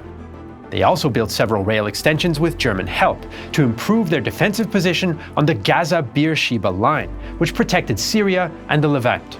An Austro-Hungarian battery also joined the line. To reach the Gaza-Beersheba line, the British would first have to recapture the town of Rafah on the pre-war line of control between the Ottoman Empire and British-controlled Egypt.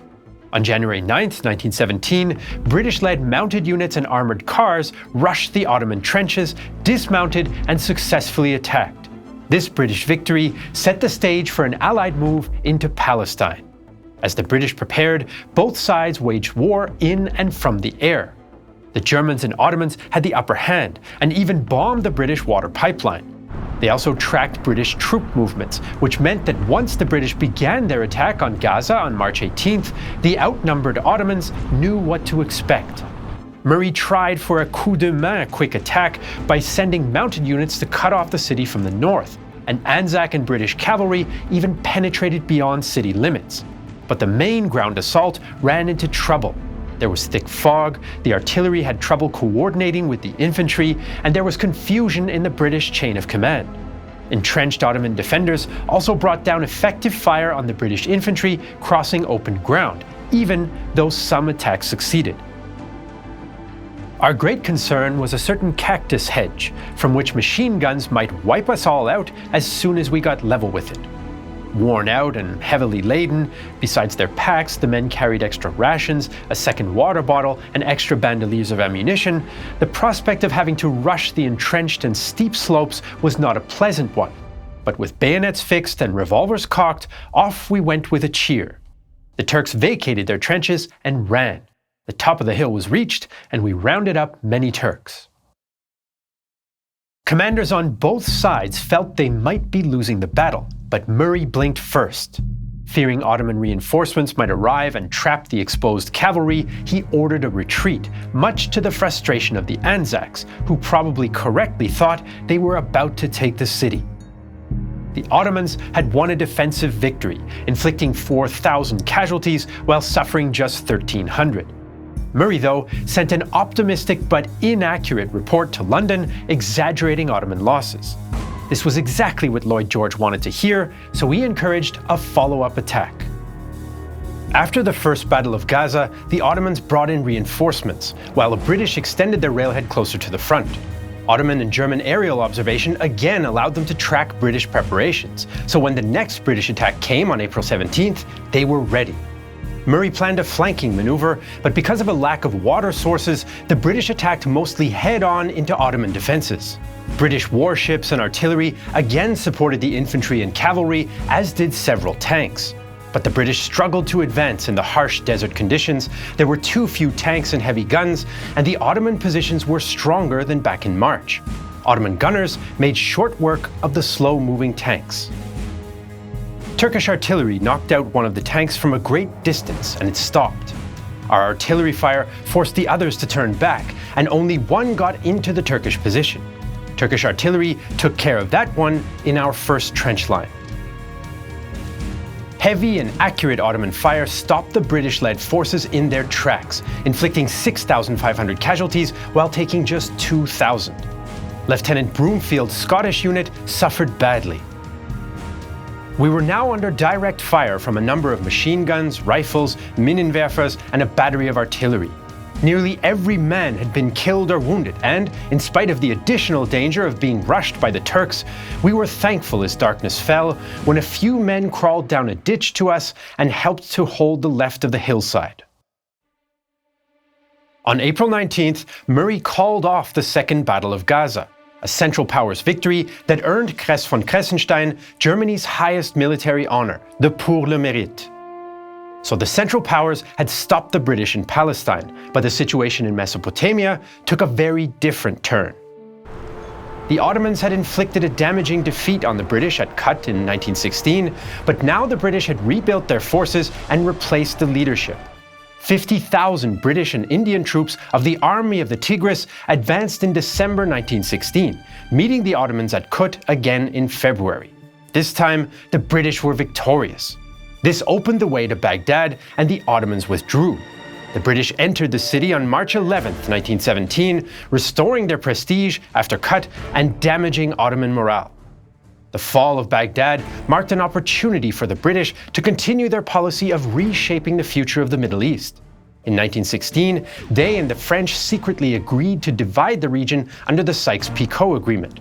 But they also made a deal with the influential Hashemite family from Arabia. The Hashemites would lead Arab tribes in revolt against the Turks in exchange for ruling a future Arab kingdom with British support.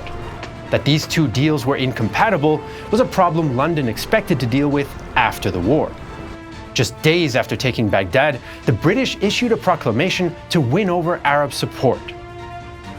Many noble Arabs have perished in the cause of Arab freedom, at the hands of those alien rulers, the Turks, who oppressed them. These noble Arabs shall not have suffered in vain. Hashemite rebels soon won a high-profile victory that would bring them into the Palestine campaign. British officer T.E. Lawrence spent early 1917 crisscrossing the Syrian desert to recruit Bedouin tribes to the rebellion, and in July, Howetat tribesmen ambushed a small Ottoman force and seized the port town of Aqaba. Lawrence and two Arab guides then walked 250 kilometers to Port Suez to inform the British, raising morale after the Gaza failures and bringing a big increase in gold subsidies for the Hashemites. As Lawrence made his trek to Egypt, the Ottomans were also making changes. Jamal Pasha, governor of Syria, reached out to the Hashemites, but they couldn't come to a deal. The army command then created the Yildirim, or Lightning Bolt Army Group, funded, equipped, and organized by the Germans. The troops even received stormtrooper training with the intention to retake Baghdad. Former German overall commander Erich von Falkenhayn took command, but at a meeting with Ottoman generals decided that the Palestine front was more important than Baghdad and that the Yildirim should be sent there instead. He and War Minister Enver Pasha wanted an offensive, but Kress von Kressenstein and nearly all the Ottoman generals opposed it, including Mustafa Kemal. Falkenhayn considered Kress von Kressenstein too sympathetic to the Ottomans and even called him vertürkt, Turkified. Kemal was so frustrated that in September he sent a scathing report to Enver, with whom he had a rocky relationship. Kemal criticized the government's inaction in face of the famine in the Levant and made a bold prediction. Because of the weakness of the government, the country is in a state of anarchy. No one's rights can be protected. This causes the people to turn away from the government. Bribery and profiteering are rampant. If the war continues, the decaying state building will suddenly collapse one day. Kemal went on to highlight the poor state of the army and what he saw as Germany's disregard for Ottoman interests.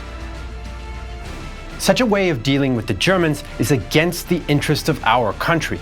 We are not so weak that we cannot decide for ourselves in this life and death war. If, for reasons unknown to me, it is necessary for the interests of our country that Falkenhayn should remain in command, the actual administration and rearward services should be left to a son of the country.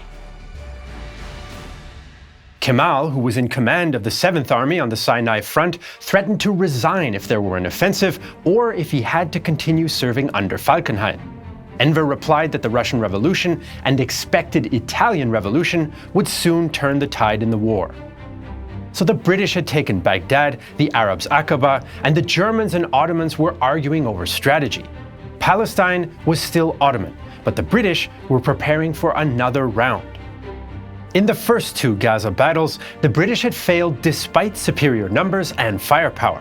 So the High Command relieved General Murray and replaced him with the experienced General Edmund Allenby in June 1917. He reorganized the Egyptian Expeditionary Force and Desert Mounted Corps and raised morale.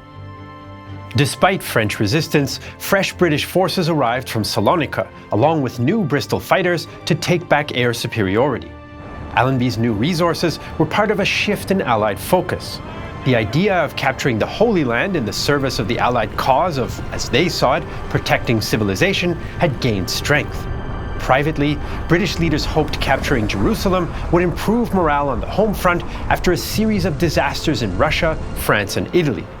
Lloyd George even asked Allenby for the capture of Jerusalem as a Christmas present. The Third Battle of Gaza began on October 27, 1917. Before the Central Powers had finished reorganizing their Yildirim army. British heavy guns and warships pounded Ottoman positions around Gaza to trick the Ottomans into thinking the main attack would come there. The real target, though, was the town of Beersheba, where most of the local water wells were located. Kress von Kressenstein had failed to reinforce the position before British, Indian, Australian, and New Zealand cavalry attacked it. The Australian light horse took the position in a charge that proved cavalry's value in the Middle East, as Australian officer Murray Bourchier observed. Owing to the volume of fire brought to bear from the enemy's position by machine guns and rifles, a dismounted attack would have resulted in a much greater number of casualties. It was noticed also that the morale of the enemy was greatly shaken through our troops galloping over his positions, thereby causing his riflemen and machine gunners to lose all control of fire discipline. When the troops came within short range of the trenches, the enemy seemed to direct almost all his fire at the horses.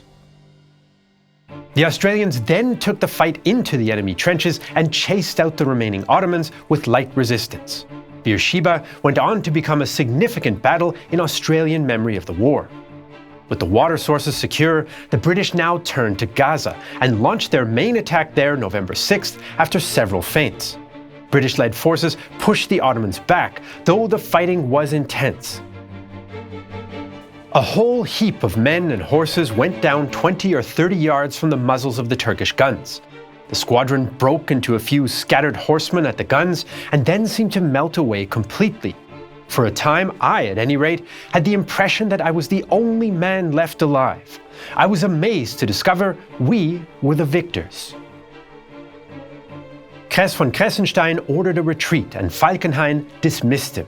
Ottoman forces escaped encirclement, but the British continued their advance, taking Jaffa without a fight on November 16th. Arab rebel units were supposed to attack the railway line near Yarmouk, but failed. Ottoman troops made a stand in the Judean hills on the road to Jerusalem, but they were badly outnumbered and outgunned. So the British had finally pushed the Ottomans out of Gaza and were approaching the Holy City. Back in London, the government made a decision that would further complicate plans for the post-war Middle East and dramatically impact history for more than a century. The Zionist movement had existed since the 19th century and promoted the idea of a Jewish state. Zionist thinkers like Theodor Herzl considered several possible locations, but most settled on Palestine, which was the ancient homeland of the Jews and still home to a Jewish minority. Even before the war, Zionist Jews had been moving to Palestine, which created tensions with the Arab majority.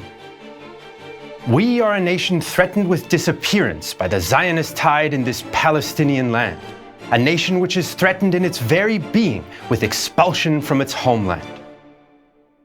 In 1917, the Allies were still struggling to win the war, and Russia dropped out after the revolution. At the same time, some in the British government, like David Lloyd George and Arthur Balfour, were sympathetic to the Zionist idea, an idea lobbied for by prominent British Zionists like Chaim Weizmann. London hoped that by supporting Zionism, the Jewish diaspora around the world might rally to the British cause. Some British politicians like Lord Curzon and Edwin Montagu, who was Jewish but anti-Zionist, opposed the idea, but in November 1917, Balfour sent a telegram to the Zionist Federation of Great Britain. His Majesty's government view with favour the establishment in Palestine of a national home for the Jewish people, and will use their best endeavours to facilitate the achievement of this object, it being clearly understood that nothing shall be done which may prejudice the civil and religious rights of existing non-Jewish communities in Palestine, or the rights and political status enjoyed by Jews in any other country. This was a dramatic commitment, but a vague one, since it was not clear whether national home meant state, and what the situation of the non-Jewish majority would be in practice. Britain had now agreed to divide the Middle East with France, to create an independent Arab kingdom, and to support a Jewish homeland in Palestine, three incompatible arrangements. What captured the headlines, though, was Britain's march on Jerusalem. The hills around Jerusalem were well suited to the defense, and heavy rains had turned the narrow, winding roads to mud. Allenby did not want the fighting to reach the Holy City itself, so declared a 10-kilometer no-combat zone around it. In fierce fighting from November 21st, the British entered their own declared non-combat zone, but could not take the villages north of the city to cut off the Ottomans. By December 8th, though, they forced the Ottomans to withdraw, but again were not able to encircle them. The Ottomans left Jerusalem undefended, and the British carefully choreographed their entrance. When Germany's Kaiser Wilhelm had visited before the war, he had a section of the city's ancient walls demolished so he could enter on horseback, but Allenby was more cautious. He entered the city on foot through the Jaffa Gate on December 11th. Muslim troops from British India were assigned to guard the Mosque of Omar to avoid offending local Muslims, most of whom reacted with caution towards the British presence. Many of the city's Christian and Jewish residents, as at Baghdad, hoped that the arrival of the British would improve their fortunes. Some newspapers in Allied countries, like the New York Herald, ran headlines with references to the past and the future. Jerusalem is rescued by British after 673 years of Muslim rule. Great rejoicing in the Christian world.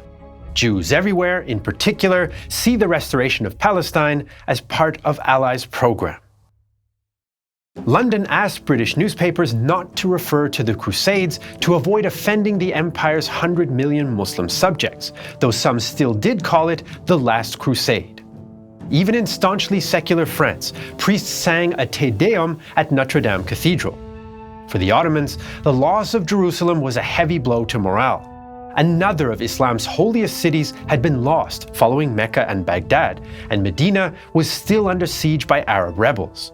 Officer Fali Rifki Attai was posted to Jerusalem in 1916, full of imperial pride. I am on top of the Mount of Olives.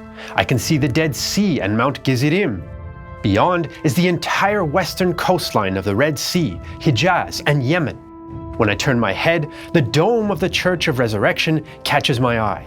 This is Palestine. Over there is Lebanon and Syria.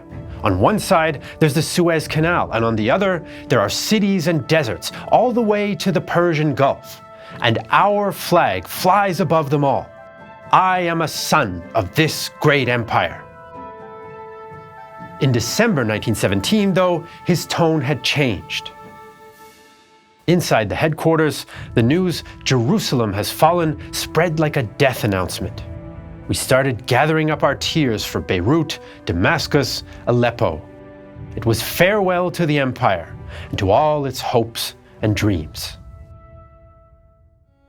The 1917 Palestine campaign ended with a British victory, but their success in this so-called sideshow has caused much debate. Britain eventually committed 1.2 million troops to the Middle Eastern theater to fight against one of the weakest members of the Central Powers. Some historians have argued the Ottomans were on the defensive before the campaign even began and couldn't threaten the Suez Canal, and that victory in Palestine and Mesopotamia failed to knock the Ottoman Empire out of the war. Meanwhile, the British Army in Europe struggled to gain ground and ended the year lacking reinforcements, which it might have had if the Westerners had gotten their way. It also caused tensions between the Allies, as the French and Italians wanted a role in the symbolically important Holy Land, but Allenby shut them out. Defenders of the campaign argued that it helped protect Britain's interest in the region and in India, and provided much-needed victories at a difficult time. What's certain is that the British conquest of Ottoman Palestine had a dramatic impact on the future of the Middle East. In December 1917, Lloyd George predicted that it would feature prominently in future histories. The British Empire owes a great deal to sideshows. I have no doubt at all that when the history of 1917 comes to be written and comes to be read ages hence, these events in Mesopotamia and Palestine will hold a much more conspicuous place in the minds and the memories of people than many an event which looms much larger for the moment in our sight. The Prime Minister could not have known how right he was. After the war, London received a mandate from the League of Nations to oversee Palestine, and it incorporated the Balfour Declaration, allowing Jewish settlement and setting the stage for the founding of modern Israel and a conflict that is still raging today. So British Empire forces won a major victory in Palestine, but their main effort on the Western Front ended in failure. For more than 3 long months in 1917, Allied and German soldiers fought tooth and nail over a battlefield churned into a sea of sucking mud and shell holes by the guns. Hundreds of thousands were killed and wounded, some of them drowning in the soupy ground, for Allied gains of just a few kilometers. So why did the Battle of Passchendaele happen at all, and was it the most pointless battle of the First World War? Summer 1917 was a time of crisis for the Allies.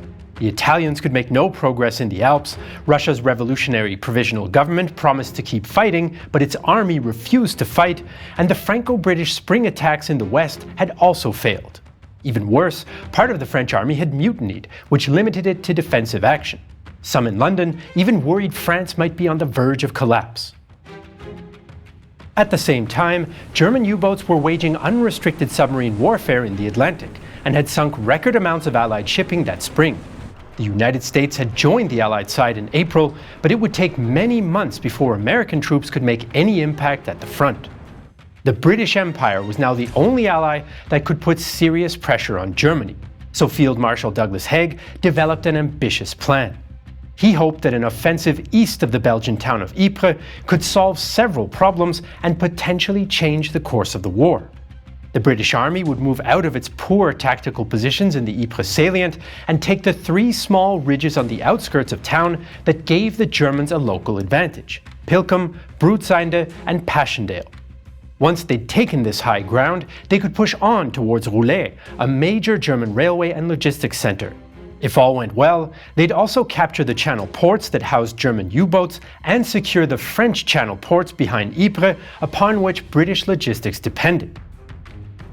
This was familiar ground for both the British and the Germans, since there'd been 2 major battles near Ypres in 1914 and 1915.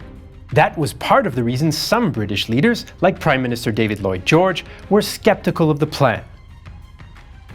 before we embark upon a gigantic attack which must necessarily entail the loss of scores of thousands of valuable lives and produce that sense of discouragement which might very well rush nations into premature peace, that we should feel a fair confidence that such an attack has a reasonable chance of succeeding.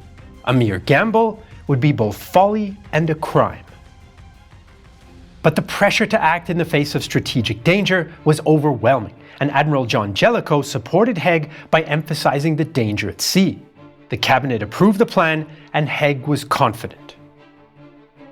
It is my considered opinion, based not on mere optimism, but on a thorough study of the situation, guided by experience which I may claim to be considerable, that if our resources are concentrated in France to the fullest possible extent, the British armies are capable and can be relied on to effect great results this summer.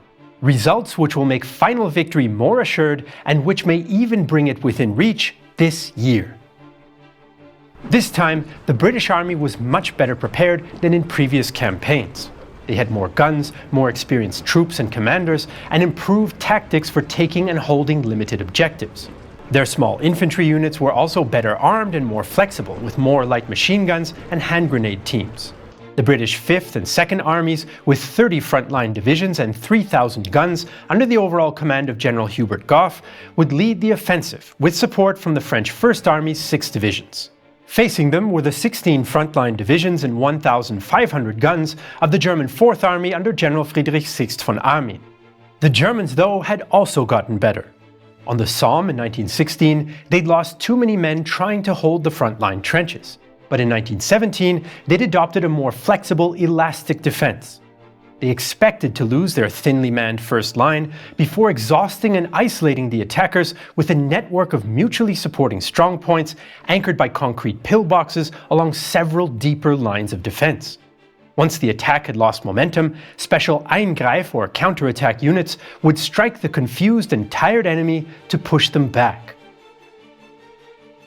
The German command decided to further reinforce its defenses near Ypres under the supervision of gifted defensive general Fritz von Losberg, because they held the high ground and because of the region's strategic importance. So the British had resolved to attack in Flanders, and the Germans prepared to meet them. But before the main British attack could begin, they planned to eliminate a troublesome German position from underground. The German trenches on Messines Ridge overlooked the area where the British planned to advance, and if they didn't take it, the Germans could direct devastating artillery fire against British troops on the move in the open. So British and Australian tunnelers dug underneath the ridge for months and hollowed out 21 huge caverns deep under German positions. Engineers then filled the mines with over 400 tons of explosives. On June 7th, 19 of the mines exploded, blowing much of the top off of Messines Ridge and wiping out the German trenches. German officer Lieutenant Meinke bore witness. The earth roared, trembled, rocked. This was followed by an utterly amazing crash, and there before us in a huge arc, kilometers long, was raised a curtain of fire about 100 meters high. It was like a thunderstorm, magnified 1,000 times. British artilleryman Ralph Hamilton was less poetic. German shells are bursting round now as I write, but it makes one laugh to think of their little efforts compared to what we are providing. We are getting revenge for 1914 with a vengeance. It's been claimed that 10,000 Germans were killed in the blast, but that figure is disputed and was likely much lower. The claim that the explosion was so loud it was heard in London is harder to assess. In any case, British, Australian and New Zealand infantry then went over the top with the protection of a creeping barrage and took what was left of the ridge, securing the southern flank for the coming offensive. On July 31st, 1917, the Battle of Passchendaele, also known as the Third Battle of Ypres, began. British artillery had fired 4.3 million shells, 3 times the weight of fire on the Somme 1 year earlier. British soldier John Handley was among those who went over the top. I went forward till suddenly I fell, tripped up by the German wire. As I plunged into the mud, several rifle shots flashed and cracked from the enemy trench just in front of me. My rifle was useless, choked with mud. Pulling out a hand grenade, I released the lever and lobbed it as near as I could to the area from which the shots came. Bobbing up to see the explosion, I saw several heads silhouetted against the flash. I had aimed well. At that moment, one of our Lewis gun teams came up and I led them into the German trench where, in the half-light of dawn, we only found one badly wounded Hun. General Gough had set ambitious objectives for the first days, but even with the British superiority in artillery and infantry and several dozen tanks, they couldn't achieve them all. They and the French advanced a maximum of about 3.5 kilometers and captured Pilkum Ridge, but the right flank made little progress on the Gelliveld Plateau. German counterattacks also reclaimed some British gains on the first days, and the Germans' newly developed mustard gas caused further problems. The fighting was intense, including for German artilleryman Gerhard Gürtler. Darkness alternates with light as bright as day. The earth trembles and shakes like a jelly. We crouch between mountains of ammunition, some of us up to our knees in water, and fire, while all around us shells upon shells plunge into the mire, shatter our emplacement, root up trees, and flatten the house behind us. We look as if we'd come out of a mud bath. We sweat like stokers on a ship. The barrel is red hot. The cases are still burning hot when we take them out of the breech. And still the one and only order is fire, fire, fire. The British attack had bogged down, literally, since the battlefield had quickly become a bog. Unusually heavy rain fell on most days right from the start of the offensive, and since the earth had already been churned up and the drainage system destroyed by years of intense shelling, the battlefield became a sea of mud and water-filled shell holes. This made movement for men, horses, or tanks an exhausting effort, caused the death of many wounded men by drowning, and prevented shells from exploding since the soup they landed in was too soft to set off contact fuses. Men and horses often had to stick to narrow wooden duckboard paths, which made them especially vulnerable to German artillery. British Chief of General Staff Sir Launcelot Kiggle, upon seeing the battlefield later, is rumoured to have exclaimed, "Good God, did we really send men to fight in that?" In the face of these conditions, the British launched smaller attacks on August 10th, 16th, 22nd, and 27th, but made little progress in the quagmire against effective German defences. A Canadian Corps attack to distract the Germans took Hill 70 near Lens, but had little impact on the ongoing battle near Ypres. Haig now decided that Gough's ambitious tactics were not working, and British leaders considered stopping the offensive. But Haig was convinced it could still work, and put General Herbert Plumer in charge. Plumer had suggested a more methodical approach in the planning stages, and now he had the chance to put his limited bite and hold plan into action. According to this method, British troops would advance in small increments of about 1,000 meters at a time with crushing artillery support. They would then consolidate their positions, repel the inevitable German counterattack before doing it all again. So the British had inched forward in the sludge and changed commanders. In September, the weather improved, and the British brought in the battle-hardened Australian and New Zealand Corps, or ANZAC, for the next phase of the attack. Using Plumer's bite-and-hold method, and with the support of overwhelming British artillery fire, the Anzacs took critical ground on the Gelliveld Plateau and Polygon Wood. By this time, the German defences were under extreme pressure, and they rushed more troops and extra machine guns into their front lines to shore up their positions, a decision that cost them more casualties. So did the dozens of unsuccessful counterattacks that they launched to retake lost positions. The mud meant that the Eingreif units rarely arrived in time. Haig was encouraged by the capture of 5,000 German prisoners, so ordered the attack to continue. Starting on October 4th, the Anzacs led the advance against Broodseinde Ridge, the same day it began to rain again. In the by now familiar morass of mud and water, only now it was also cold, the Anzac and British troops captured and held the ridge. The battlefield was both swamp and cemetery. All around us lay the dead, both friend and foe, half in, half out of the waterlogged shell holes. Their hands and boots stuck out at us from the mud. Their rotting faces stared blindly at us from coverlets of mud. Their decaying buttocks heaved themselves obscenely from the filth with which the shell bursts had smothered them. Skulls grinned at us. All around us stank unbelievably. These corpses would lie and rot and disintegrate foully into the muck until they were an inescapable part of it to manure the harvests of a future peacetime Belgium. Horror was everywhere. Haig still felt the Germans were on the edge of breaking, so he ordered a quick attack towards the third and final ridge east of Ypres, Passchendaele Ridge. The British, French and Anzacs hastily attacked, but couldn't get far in a hail of German fire and the usual mud. The New Zealand Division suffered its worst day of the war on October 12th, 843 dead for no gain. Australian soldier Walter Fisher observed the exhaustion and hopelessness of fighting in such a wasteland. Our units sank to the lowest pitch of which I have ever been cognizant. It looked hopeless. The men were so utterly done. We got up to our positions somehow or other, and the fellows were dropping out unconscious along the road. The shell-stricken and trodden ground was thick with dead and wounded. Some of the Manchesters were there yet, 7 days wounded and not looked to. But men walked over them. No heed was paid to anything but the job. Our men gave all their food and water away, but that was all they could do. With the Anzacs exhausted, Plumer now brought in another crack formation, the Canadian Corps.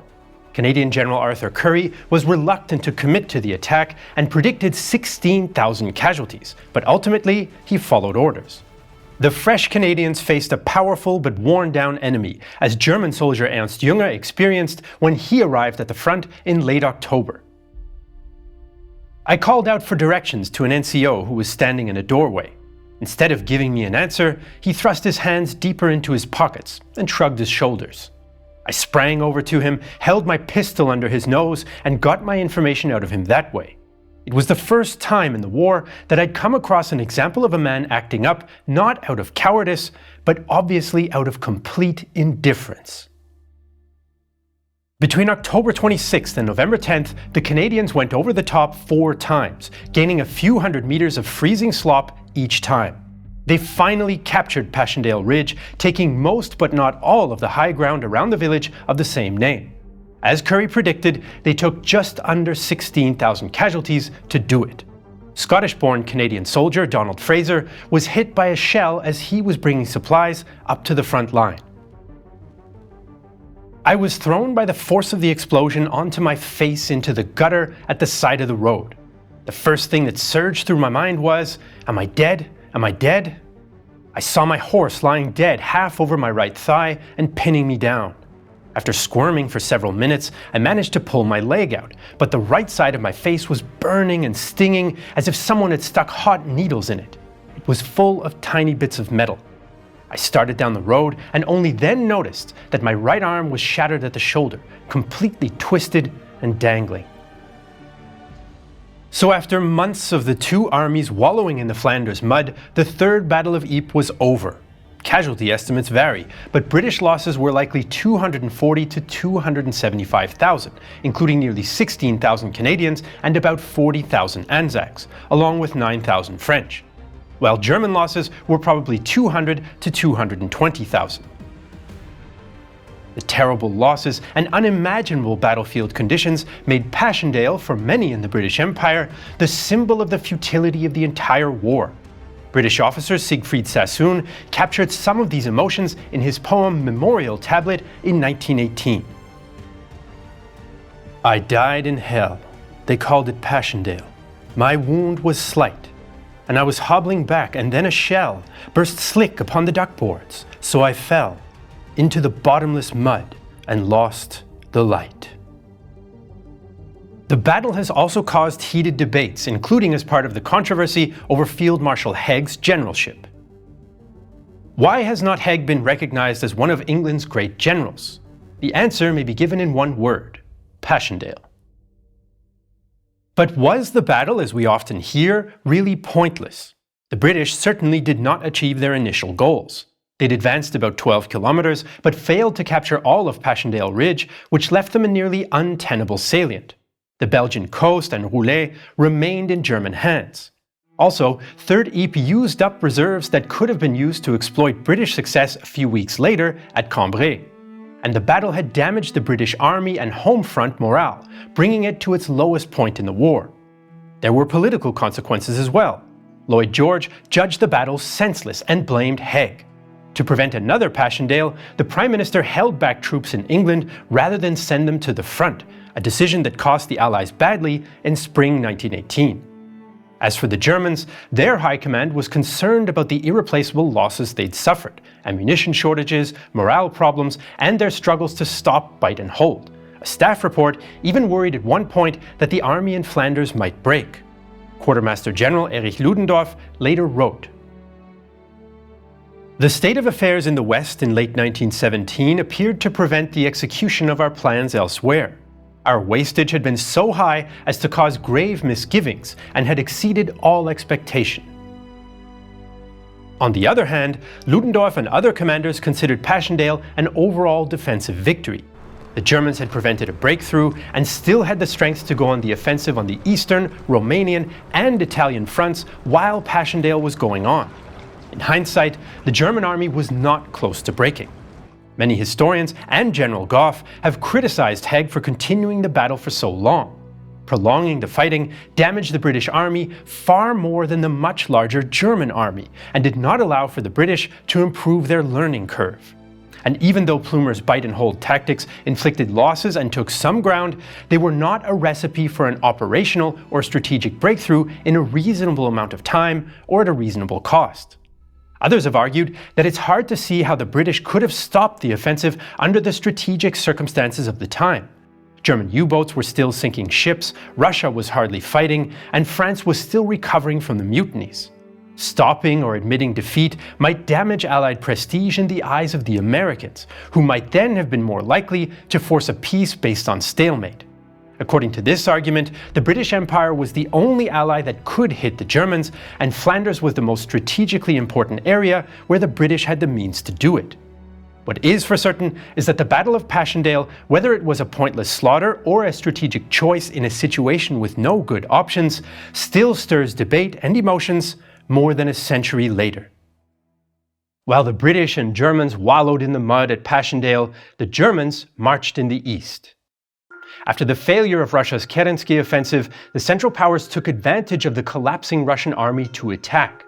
They made gains in Galicia and Bukovina and then targeted the Baltic to threaten Petrograd. On September 1st, the German 8th Army struck out towards Riga under the command of General Oskar von Hutier. German artillery hit Russian positions with a 4-hour whirlwind bombardment, with heavy use of gas shells to suppress Russian artillery, while German infantry crossed the Dwina River on pontoon bridges. Hutier had developed what would become known as stormtrooper tactics. After crossing the river, German infantry probed Russian defenses and exploited weak points, advancing behind enemy positions to cut them off, or to reach command and control centers behind the front line. Russian units were overwhelmed. Some resisted, but many more retreated or surrendered. Casualties were 6-1 in favor of the Germans, who took Riga on September 5th. Petrograd itself was now vulnerable, but the German High Command transferred some forces to the Italian front for the coming Caporetto offensive. The German advance to Riga destabilized revolutionary Russia even further. In fact, since the summer, the Bolsheviks had become much more active. The political situation in Petrograd got worse over the summer. Soon demonstrators, including workers and soldiers, were calling for all power to the Soviets. In mid-July, the capital was shaken by another near revolution. On July 16th, demonstrators took to the streets of Petrograd yet again. At their head was the 1st Machine Gun Regiment, a heavily Bolshevized garrison unit. The crowd descended on the Taurida Palace, home to the Provisional Government and the Soviet, and clashed with loyalist Cossack troops on the way, resulting in 6 killed. But when the roughly 10,000-strong crowd reached the palace, even the demonstrators weren't sure what to do. Lenin belatedly arrived in the city, but refused to even address the crowd. Although more militant Bolsheviks pushed for revolution, many leaders felt the time was not right and it would only invite retaliation. As debate raged, Menshevik-turned-Bolshevik Leon Trotsky helped calm down the crowd and disperse them. The so-called July Days was a confused affair as once again, radical grassroots movements outpaced revolutionary leadership. But the provisional government response was definitive. Police arrested leading Bolsheviks and suppressed Bolshevik organizations, although Lenin escaped to Finland. The provisional government enjoyed a boost in support as they framed the event as a German-sponsored Bolshevik plot to hijack the February Revolution. At a Bolshevik demonstration soon after, teenager Edvard Dune recalled, "The demonstration turned out to be most unimpressive. Afterwards, propagandists remained on the square, surrounded by groups of glaring, inquisitive onlookers, obviously inclined to be hostile. Similar knots of unfriendly citizens had gathered around the numerous orators along Tverskaya Boulevard and were heckling them fiercely. 'German agent! Where's your German money? Adventurers! Did you happen to come to Moscow via Germany?' By August, socialist lawyer Alexander Kerensky headed the provisional government. He continued to suppress the Bolsheviks and denied further reforms for workers. He also dismantled elements of Order No. 1 and reimposed the death penalty in military courts. By now, the army was on the edge of collapse. Although it held in the south, the more radical northern armies were unreliable. On September 1st, German forces launched the Riga Offensive, capturing the city and opening up a route to the Russian capital, spreading panic in Petrograd.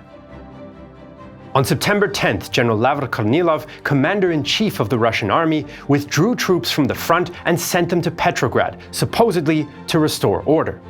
There's considerable debate about his intentions. Some claim he wanted to establish a right-wing military dictatorship, others that he believed he was acting with Kerensky's blessing. Kornilov put it this way to the public.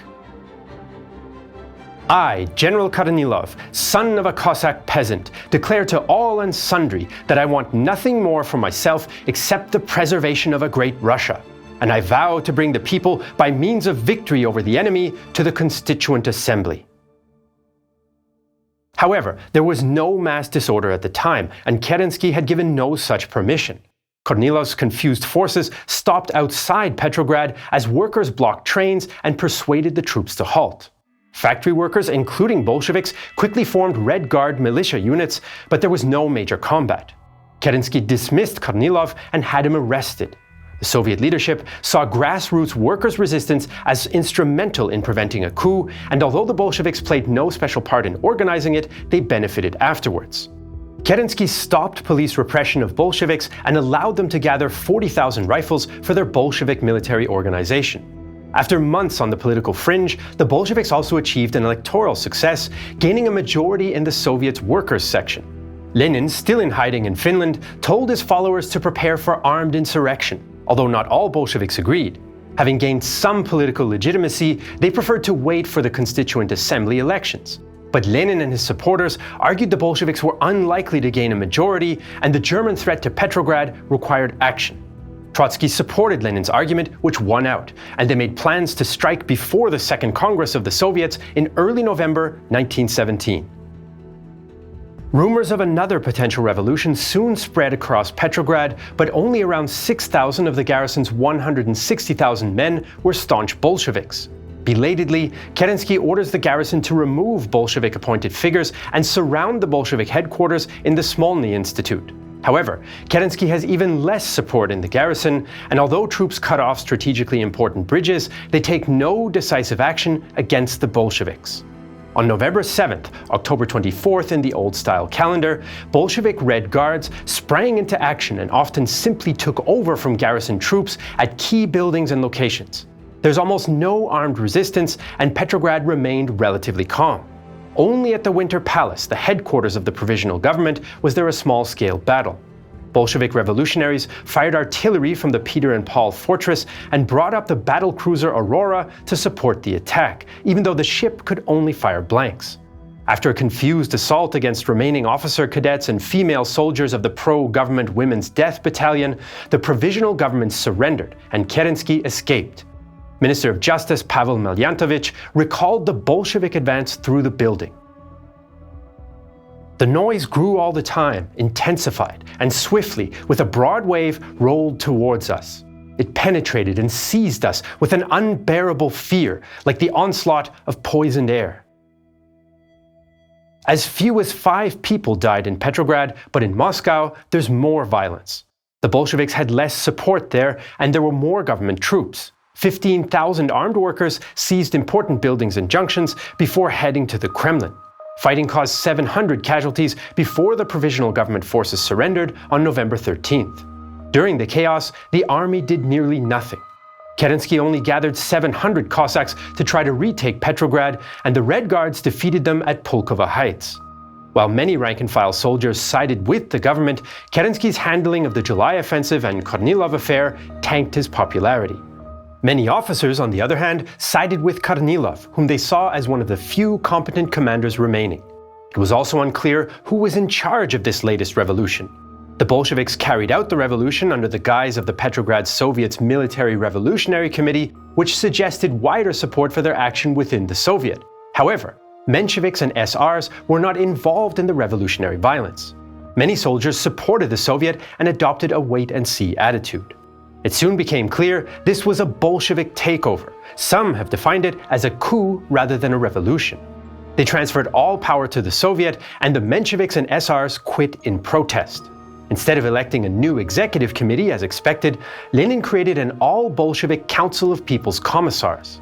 Around 2 months later, the elections for the Constituent Assembly went ahead in January 1918. The SRs got the most votes overall, even though the Bolsheviks won the urban vote. So the Bolsheviks disbanded the assembly after 13 hours of its existence. So as Russia entered 1918, it was becoming a single-party state. There's still debate about whether this was Lenin's intention from the start or a reaction to the chaos of 1917. The Bolsheviks promised to take decisive action and deliver peace, land, bread, and freedom. The Bolsheviks and Central Powers began negotiations December 3rd in Brest-Litovsk, but there was great suspicion on both sides, as Austro-Hungarian Foreign Minister Ottokar Csenin made clear. They are strange creatures, these Bolsheviks. They talk of freedom and reconciliation of the peoples of the world, and of peace and unity, and withal, they are said to be the most cruel tyrants history has ever known. On December 15th, delegates signed an armistice with peace talks to begin in January. The Central Powers, though, had already transferred units west from September for their offensive against Italy. In October 1917, German and Austro-Hungarian troops went over the top, into the rain and fog, to attack the Italian trenches opposite them. They would go on to break the trench deadlock on the Italian front and nearly destroy the Italian army in just 2 weeks. The Battle of Caporetto was Austria-Hungary's greatest victory of World War I, and where a young Erwin Rommel learned to fight like a desert fox. In fall 1917, the Central Powers knew that time was running out for their chance at victory in the First World War. The United States had joined the Allies, and soon there would be no chance of success on the Western Front. The German and Austro-Hungarian populations were hungry and exhausted, and the alliance between Berlin and Vienna was tense, since Habsburg Emperor Karl flirted with a separate peace. But there was hope. Russia was seized by revolution, and the new Bolshevik powers wanted to end the war in the East. The only external threat to Austria-Hungary was now Italy, whose army had been weakened by 11 mostly fruitless attacks along the Isonzo River since 1915. If the Central Powers could relieve the pressure on the Italian front, Austria-Hungary could fight on and help Germany's planned last-ditch offensive in spring 1918. The Austro-Hungarians were planning an offensive against Italy, and they wanted to do it on their own, mostly. Kaiser Karl I wrote Kaiser Wilhelm II asking his ally to take over more of the line in Russia to free up Habsburg units and to loan Vienna heavy guns. You will certainly understand that I particularly wished to conduct the offensive against Italy with only my own troops. My entire army considers the war against Italy our war. Since childhood, every officer has inherited from his forefathers the desire to fight against the hereditary enemy. But Berlin had other ideas. At this point in the war, the Germans didn't fully trust the Austrians, since Vienna openly wanted peace without annexations, which the German High Command opposed. German leadership considered the Austro-Hungarian army as too weak to attack on its own, and even thought the country would collapse if the alliance drifted further apart. A joint victory under German command would nip Vienna's doves in the bud and keep them in the war. At the same time, the capture of Riga on the Eastern Front in September freed up German troops for use elsewhere. So the Germans created the 14th Army to send to the Italian front, a mixed formation of German and Habsburg troops under the command of German General Otto von Below. The new army included the Württemberg Mountain Battalion and a young lieutenant by the name of Erwin Rommel. The 25-year-old Rommel was already experienced and decorated for his actions on the Western and Romanian fronts, but he and many other Central Powers soldiers were about to witness a battle unlike any that they had fought before. The plan for Operation Waffentreue, or Brotherhood in Arms, was for the German and best Austro-Hungarian units to infiltrate the Italian line on a 40-kilometer front near the key village of Kobarid, called Karfreid in German and Caporetto in Italian. Then they would seize the high ground and race along the valleys until they reached the Tagliamento River. An Austrian officer described the plan as a fist punching through a barrier, then unclenching to spread its fingers, a stormtrooper tactic the Germans had success with at Riga in September. If things went well, the German command would decide what to do after that. The idea was not necessarily to knock Italy out of the war completely, but simply to cripple it.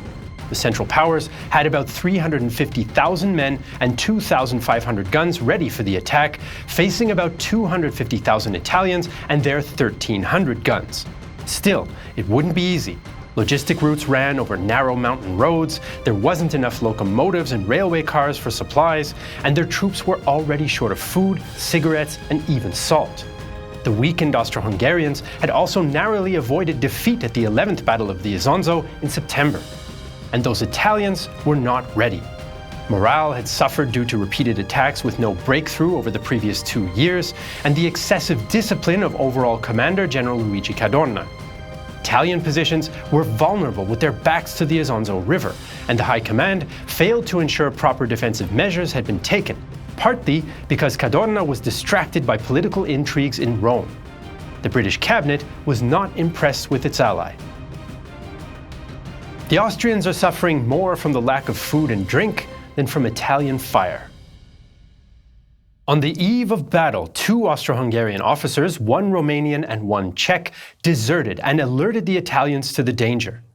German General Konrad Kraft von Dellmensingen was livid.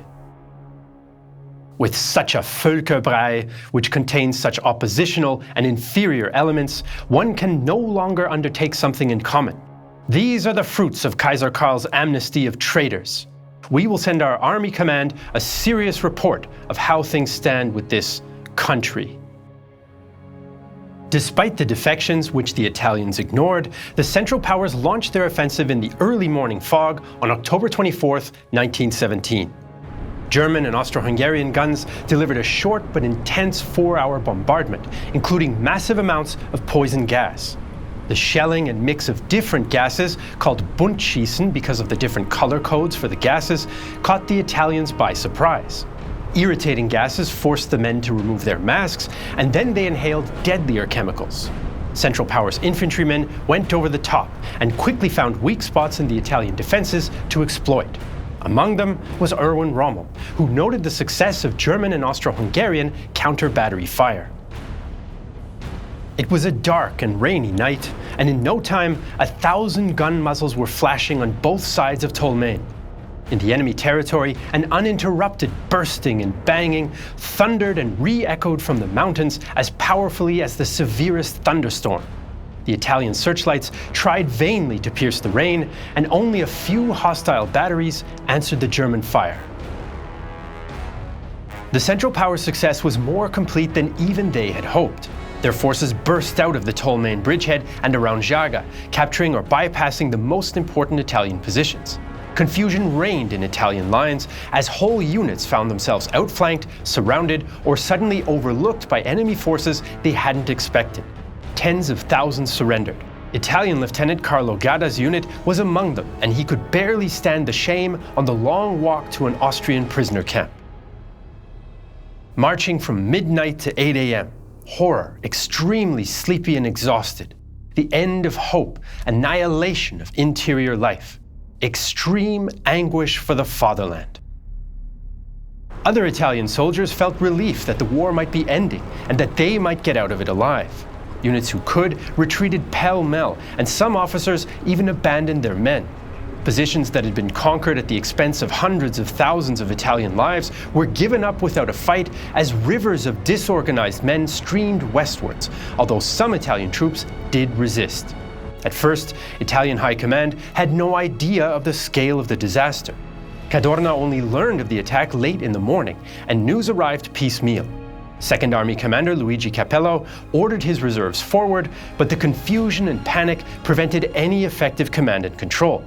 Meanwhile, Lieutenant Rommel was leading his men to the capture of important high ground near the Italian stronghold of Colburn. His unit bypassed enemy positions on the lower slopes, moved uphill, then snuck up on the unsuspecting Italians below.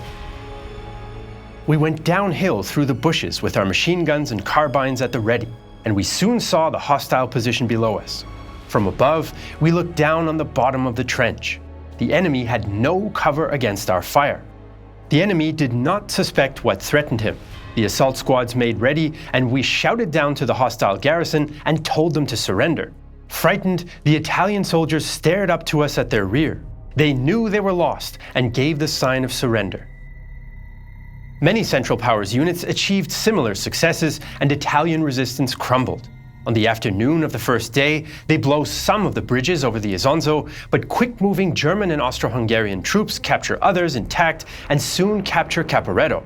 Some residents of the Austro-Hungarian town lined the streets and greeted the troops with shouts of "Živio Austria!" Long live Austria! By evening, Cadorna ordered the 2nd and 3rd armies to retreat to the Tagliamento, but it was too late. The Italian Second Army was broken and in full, uncontrolled retreat. Cadorna blamed his own men. Due to the lack of resistance of some units of the Second Army, who cowardly retreated without fighting or ignominiously surrendered to the enemy, the German-Austrian forces have been allowed to break through our left flank on the Julian Front. The valorous efforts of other troops were not able to stop the enemy from penetrating our country's sacred soil. So by the end of the first day of the Battle of Caporetto, the Italian army was already facing disaster. The question was, how bad would it get? In the days and weeks that followed, the Central Powers continued to slice through the Italians. Rommel even disobeyed orders for a tactical retreat to press on against another Italian position, which his unit captured. Austro-Hungarian General Sviatozar Borojevich's army joined into the advance, forcing the Italian Third Army to accelerate its retreat to avoid being cut off. The Italian Second Army was a shadow of its former self, consisting mostly of columns of men retreating as fast as they could, fleeing groups of deserters, or long lines of prisoners marching to the east. Rommel's small unit alone captured 2 entire regiments of the Salerno Brigade, whom they convinced to surrender. Austrian officer Julius Kugi witnessed the mass of prisoners moving back from the line. The whole time, crowds of prisoners moved past us towards Golobar. We saw wounded among them, and there were many tragic and heart-rending images. Transports continued to pass, even throughout the night.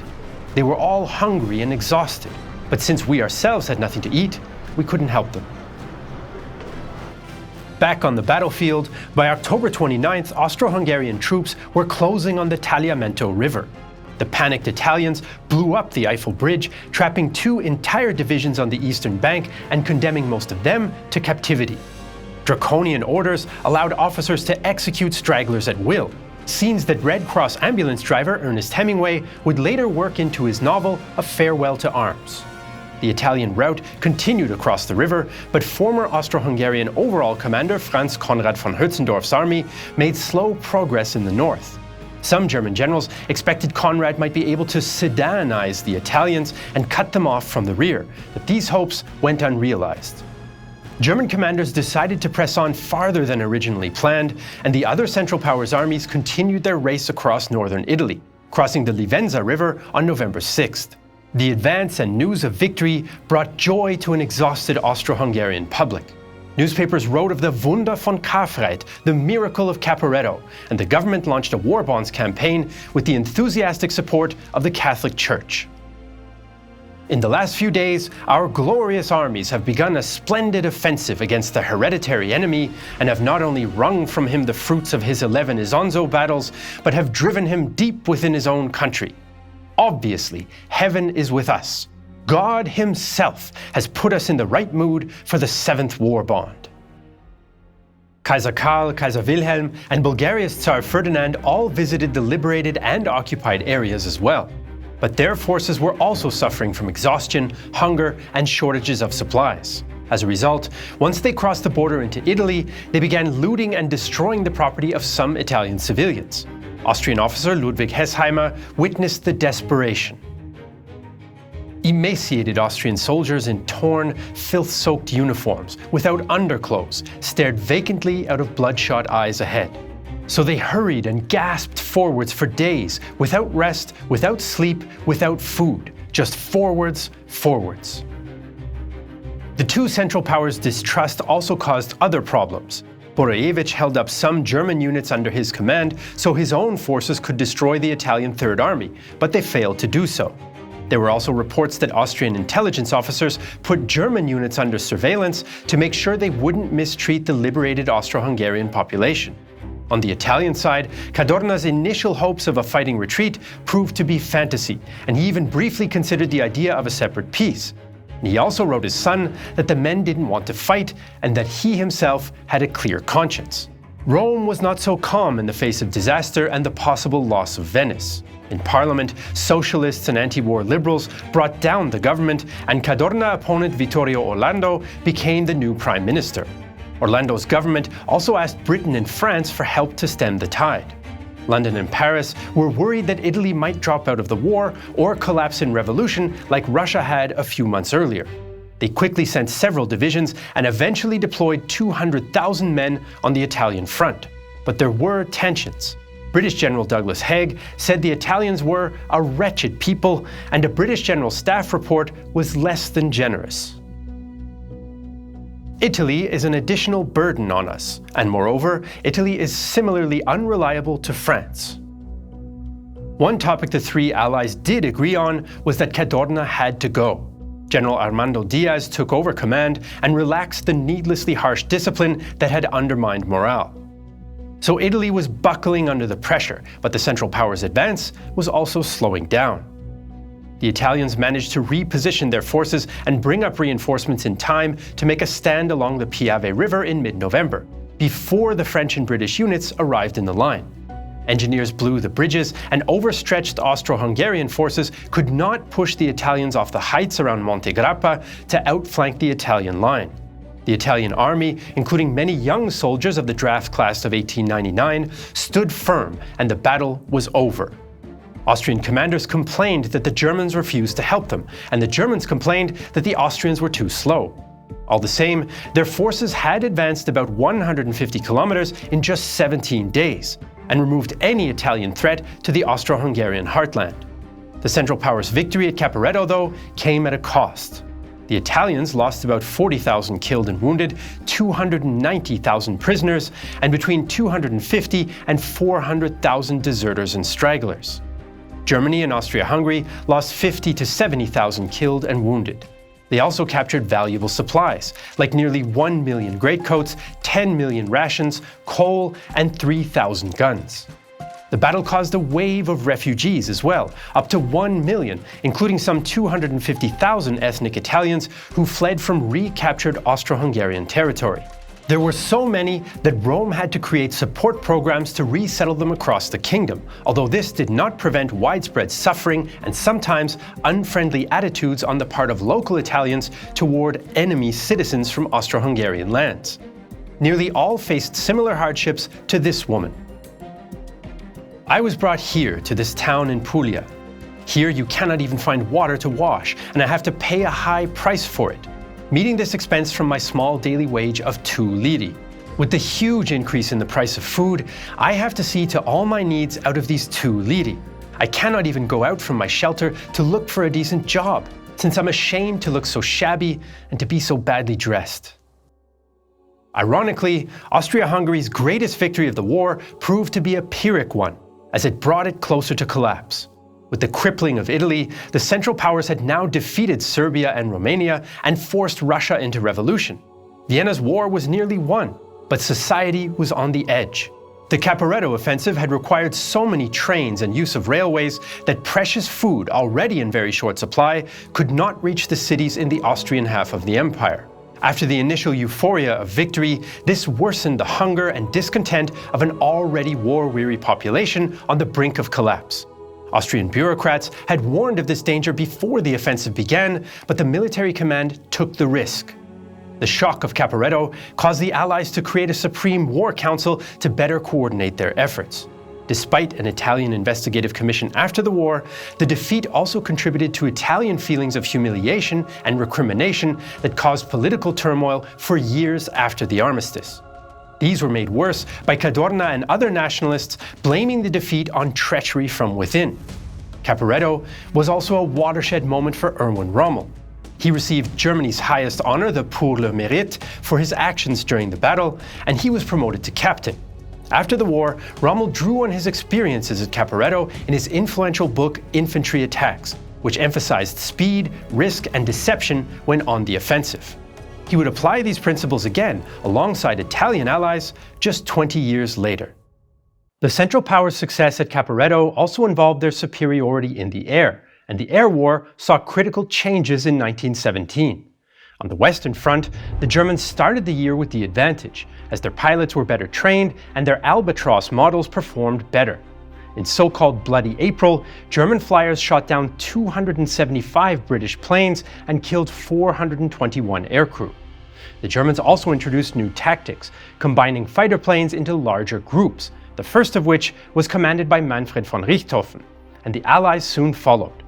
As the year went on, new Allied models like the SE-5 Sopwith Camel and Spad 13 and increased production turned the tide. Von Richthofen admitted as much after being shot down in July. The English single-seater is faster and climbs better than our planes. Beside better quality aircraft, they have quantity. No one wants to be a fighter pilot anymore. The aerial fighting claimed the lives of several famous aces in 1917, including Georges Guilmer, Albert Ball, Werner Voss, and Karl-Emil Schäfer. Both sides also developed their bomber fleets. The French introduced the Breguet for tactical bombing, and the British got the DH-4. The Germans used their heavy Gotha bombers to carry out the first major German bombing raid on London by fixed-wing aircraft in June, killing 162. Some of the new tactics would be on display at the Battle of Cambrai, the last major operation of 1917. 1917 had been a bad year for the Allies. Russia had suffered 2 revolutions and was in a state of collapse. The French army had mutinied as a result of heavy casualties and poor generalship, and Italy had been defeated at the Battle of Caporetto. The British had also failed at Passchendaele in the summer and the early fall. German innovations in defensive tactics seemed to stifle every Allied innovation to break the deadlock.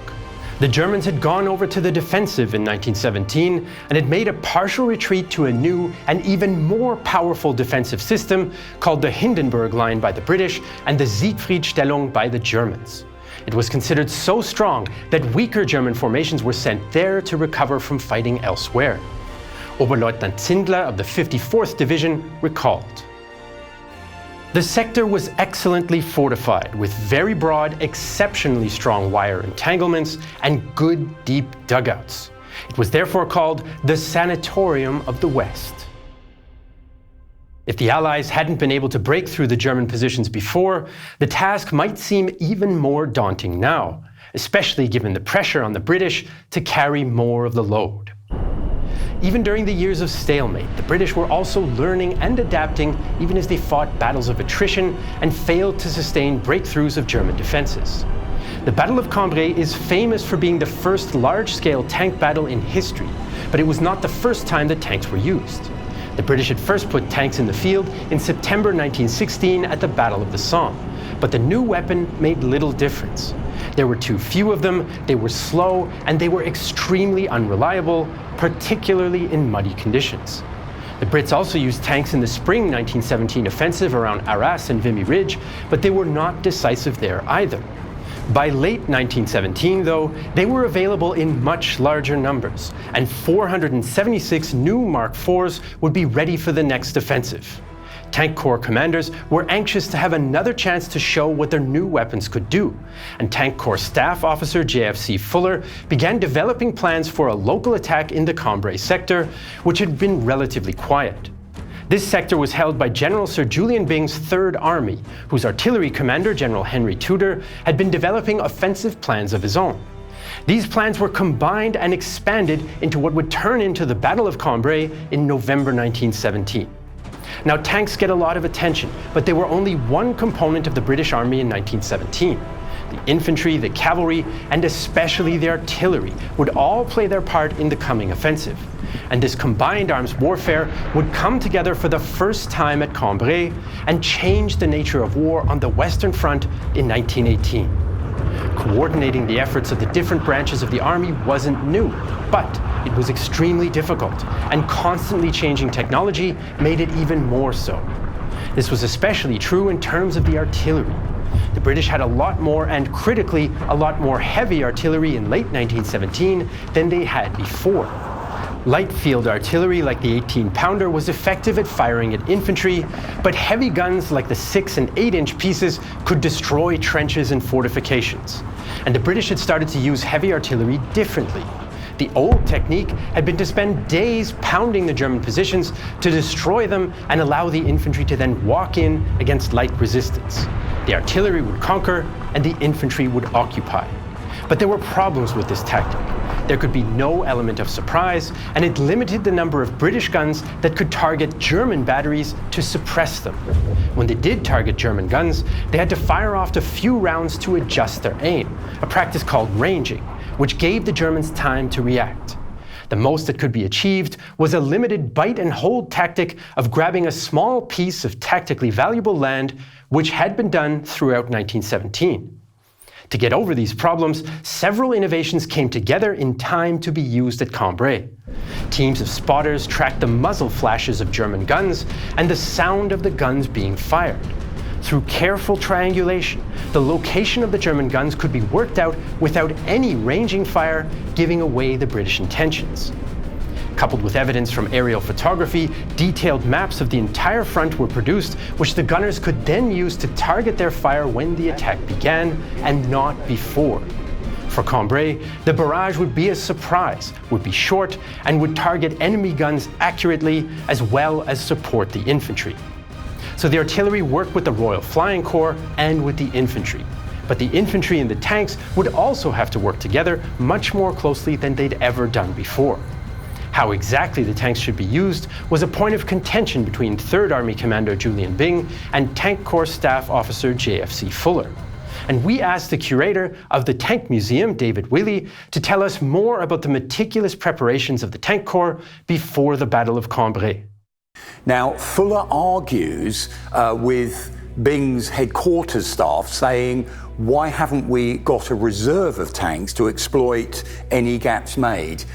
But from Byng's point of view, the headquarters at 3rd Army, they are looking at the tank as a means of getting the infantry and then the cavalry through the wire. So it's really important for them that all the tanks are made available to make as many gaps through the wire as possible. So Fuller loses the argument of having a reserve. All tanks are going to be used in that initial attack to try and break through the 3 layers of the Hindenburg line. Fuller comes up with these new tactics, new drills, and his argument is he's got only a maximum of 10 days for each infantry unit to train with their accompanying tank force. So he thinks of it that he says he wants this to be like a clockwork battle, and he's going to reduce the tactics down to a drill. And by doing so, he's trying to simplify how the tanks and the infantry are going to operate together, and to make sure they go forward literally together, so that they don't lose the benefits of each other's systems of fighting. So the infantry to be able to point out targets, to be able to actually hold ground that the tanks can capture from that point of view. And of course the tanks are there to suppress that wire, to get that wire out of the way, and to also then take on a machine gun post to allow the infantry to actually advance. Fuller's idea is to have the tanks in two sections, advanced tanks and the main body tanks. And if you boil it down to a section, which at this time they're looking at 3 tanks, so 1 tank in the advance, that would be the advanced tank, followed by 2 other tanks. Now the first tank would approach the German line, having crushed wire as it's going through it. It would then reach the German front line, turn left, and machine gun into that trench whilst the 2 main body tanks go forward. One of them then drops its fascine into the hole, it crosses the German trench, advances to the next line, turns left, it's followed by its second main body tank, and that advanced tank will then go back along the German line, cross over the fascine there and advance again behind where the 2 main body tanks have always made its way forward, ready to then drop another fascine and continue forward. Now they should be being followed about 50 yards behind by what Fuller calls worms, or platoons of infantry behind each tank that are in single file, so they're gaining some protection from the tank and they're going in the tracks of the tank. So in other words, the wire is not going to be a problem for them. And these sections are then separated into blocking parties, bombing parties, so they can secure the trenches that hopefully the tanks have got them to. Now, that training goes on, units get together. In some areas, that training is very, very successful before the attack. Dummy trenches are made. Tank crews get to meet their equivalents on the ground. The officers go off for a drink in the evening. There's a purpose need there to get the bonding going on, because the infantry, many haven't seen tanks before. They were still a new thing on the Western Front. And if they had worked with tanks, maybe because of those earlier battles, they're not that impressed by them. But this was to build confidence between the 2 arms, the 2 units, so they will work in conjunction when the actual attack comes. Now, I've mentioned the word fascine. That's this great bundle on the top of a Mark IV tank. These are put together. The idea is by Searle, who's a technical officer at Tank Corps headquarters. It's an old idea, bundles of brushwood or chestnuts paling. You pull it together. Thousands of yards of chain are brought over from Britain. Back at Erin, the Tank Corps headquarters, 1,000 Chinese labourers from the Chinese Labour Corps. They're hired labour all the way from neutral China. They are tasked with making over 400 fascines ready for the day.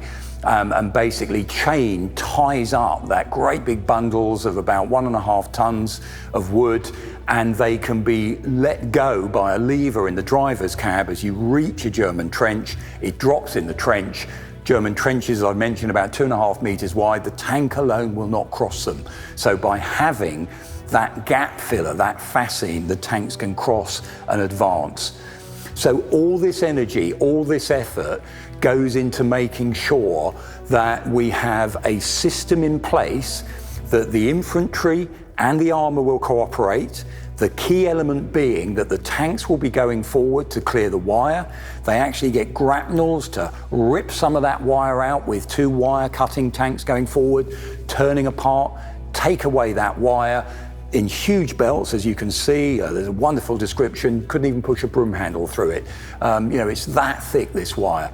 But the aim being, then we've cleared a way for the infantry to capture, to go through the various lines of the German defences, and then let the cavalry, our arm of exploitation that's been in the wings, has been waiting for so long, that then should be able to go through and hopefully go around Cambrai, cross the various canals on either side, 2 sides of the battlefield, and therefore capture what is a communication point. And again, the famous Haig, always bring that mobility back to the battlefield.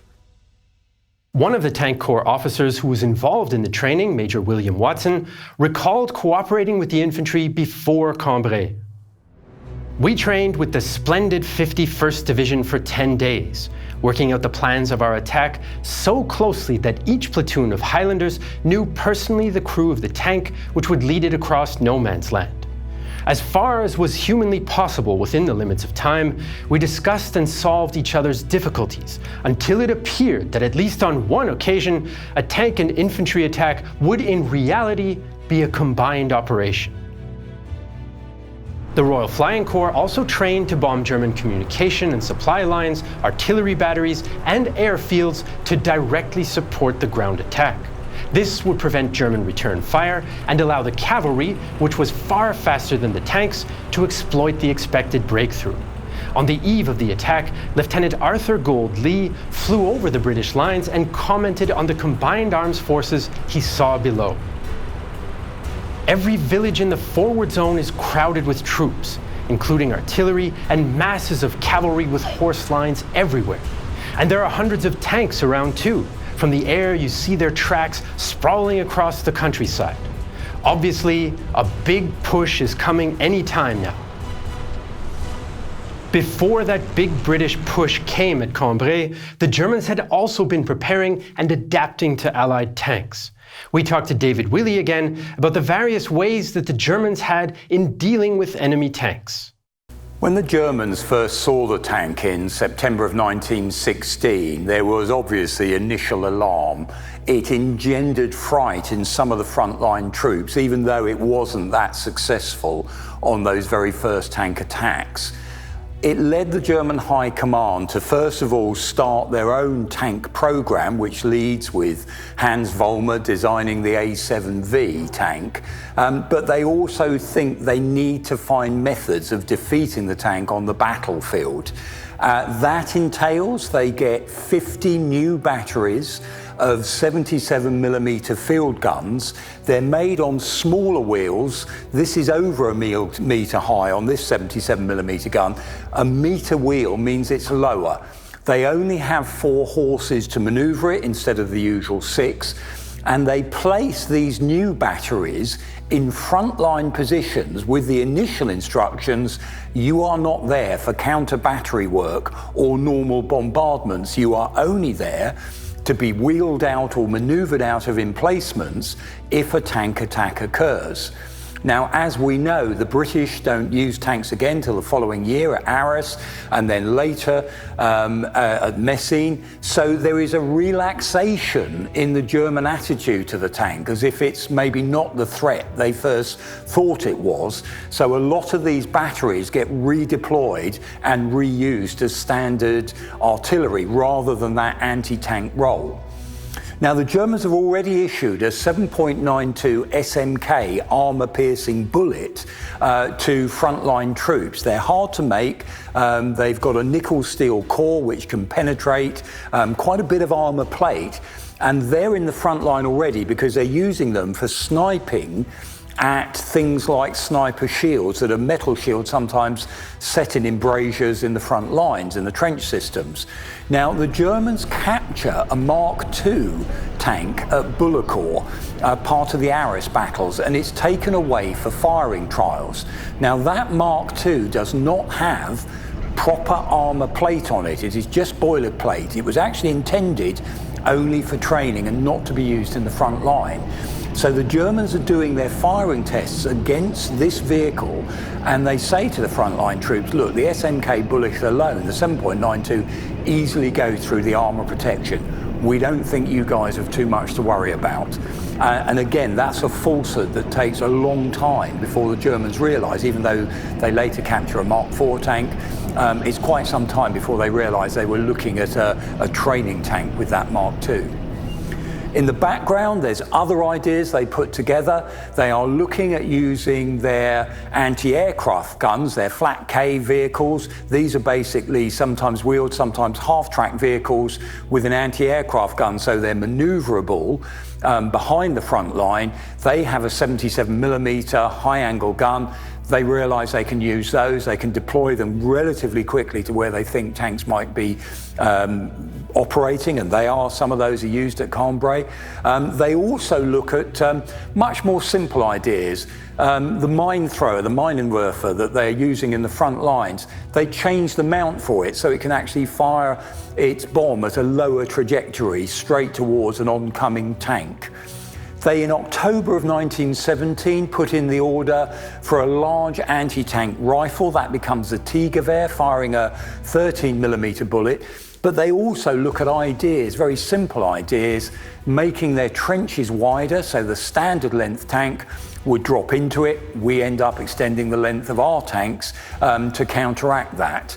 And at Cambrai, there's some of these huge 2.5 metre wide trenches are being built especially to try and trap tanks. They shouldn't be crossable for a tank. Of course, the tank corps comes along with a fascine to help them go over those trenches.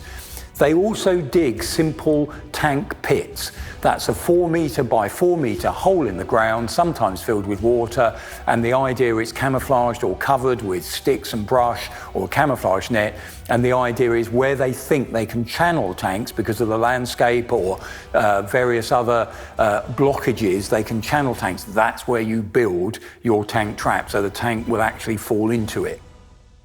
So if ever they found themselves in a desperate, close-range scenario, German troops could also use the geballte Ladung, consisting of several hand grenades lashed together to increase explosive power. But using this kind of ad hoc weapon was very risky. But as David Willey said, the most effective anti-tank weapons of all were artillery. Several German artillery units underwent specialized training in anti-tank tactics. They would conceal their guns relatively close to the front, often on a reverse slope. And when the enemy tanks attacked, the gun crews would wheel out their piece and open fire, often as the tanks crested the slope and exposed themselves against the horizon. This kind of training was carried out in secrecy, and the British High Command did not know that the German 54th Division on the Cambrai front was specialized in fighting tanks. On the other hand, the Germans also didn't know everything about the British intentions, since the element of surprise was to be a vital component. On top of that, the use of 376 battle tanks required enormous logistical preparations which needed to be masked. David Willey talks about the creative solutions that the British had to come up with. Other ideas are put together. Sledges are built to carry 2 tons of stores because these tanks are ridiculously thirsty. About 35 miles is your absolute maximum on good going before you've run out of fuel. So fuel is going to be needed as well. This is a 2-gallon fuel can, the sort of shape they were using back at that time. They were looking at about 30,000 gallons of fuel, so about 15,000 of those cans, just to get forward to replenish one brigade once it had gone forward. 50,000 gallons are already out there in the tanks, ready for that first attack. So supply and logistic is a major undertaking as well. And this is all done under a veil of secrecy. Tanks are only brought up to near the front line at night. Any movement is tried to be done during the hours of darkness. The Royal Flying Corps flies over the areas just to check. There's no sign from above of any tank tracks. They reckon 100,000 square yards of camouflage netting was ordered up to hide the tanks, the ammunition dumps, and some of the troop locations before the battle actually begins. This is a very sophisticated program of deception, camouflage. The British tend to call this surprise, trying to get this surprise factor. They only motor the vehicles nearer the front line at tick-over speed because there is an estimate you can hear a tank engine about 400 yards away. So again, that is carefully thought through. And they actually get some noisy tanks about 30 miles south. 6 of these tanks go on a loop, they're offloaded near the front line, loaded again quietly, taken back, offloaded again, and this loop system's going on to make it sound like there's a lot of tanks being assembled near Arras. That's a dummy. It's a deception that's going on amongst many others that are put together there, as well as this keen emphasis. We do not want the Germans to know about what's coming. So that idea of the secrecy is really important. In terms of the logistics of those tanks, you can tend to get 12 tanks on a train to move it forward to one of the sidings where they are actually offloading them. It's somewhere called the Plateau area, which is near Albert. There's sublines going out to other assembly points, and once those tanks are offloaded from, they're basically, a ramp is built up, they drive all along the 12 flat cars to the front there, and normally what happens is where they're offloaded, there's another ramp out of wooden bolsters has been built, and they drive forward. They perfect this, they've been training it, they can do that in a whole section of 12 tanks in about 20 to 30 minutes. So actually it's quite a speedy operation. They've trained very well for this. The clearance either side is 3 to 6 inches as they're driving along with these huge tanks with their sponsons on, and of course with fascines above as well. There's stories of them clipping various bits and pieces, taking down communication cables as well that way. So they get those tanks in 14 days to the form-up points. From those form-up points, mainly hidden in woods, camouflaged, then it's the duty of the reconnaissance officers to actually mark out the routes of where those tanks are going forward. Elliot Hotblack, in charge of reconnaissance for the tank corps and intelligence, they tend to blend those two things together. He has men going out with tape like this, with a line through the middle, laying out exactly pegging out the route that those tanks will be taking forward to their start-up points, and then sometimes out into no man's land. But they try to keep any sort of visible activities away from the German observation, and it seems to work. That's the great thing about this, all these efforts. The Germans do think something's going to be happening, but they are not that concerned, and it's only by the capture of a couple of prisoners just before the attack that they start believing that there may well be some numbers of tanks in the area. So by the end of 1917, the British had built up a large fleet of tanks and gained valuable experience in using them in tandem with infantry and artillery. The Battle of Cambrai would put these new methods and their German counter-methods to the test. The British attack at Cambrai began the morning of November 20th with a short but heavy bombardment of German lines and artillery positions by 1,000 British guns. Then the 376 tanks and infantry following behind began to move forward towards the German lines just as they'd been trained, and the combined arms assault worked in most areas. Second Lieutenant Edward Lee Jones was surprised at how easy the initial advance was proving. The wire didn't prove to be any obstacle at all.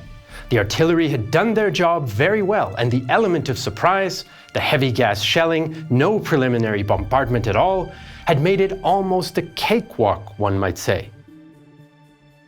Once they'd driven over the wire, the tanks began to fire on the German positions to make the infantry jobs easier, as Private Erik Potten observed.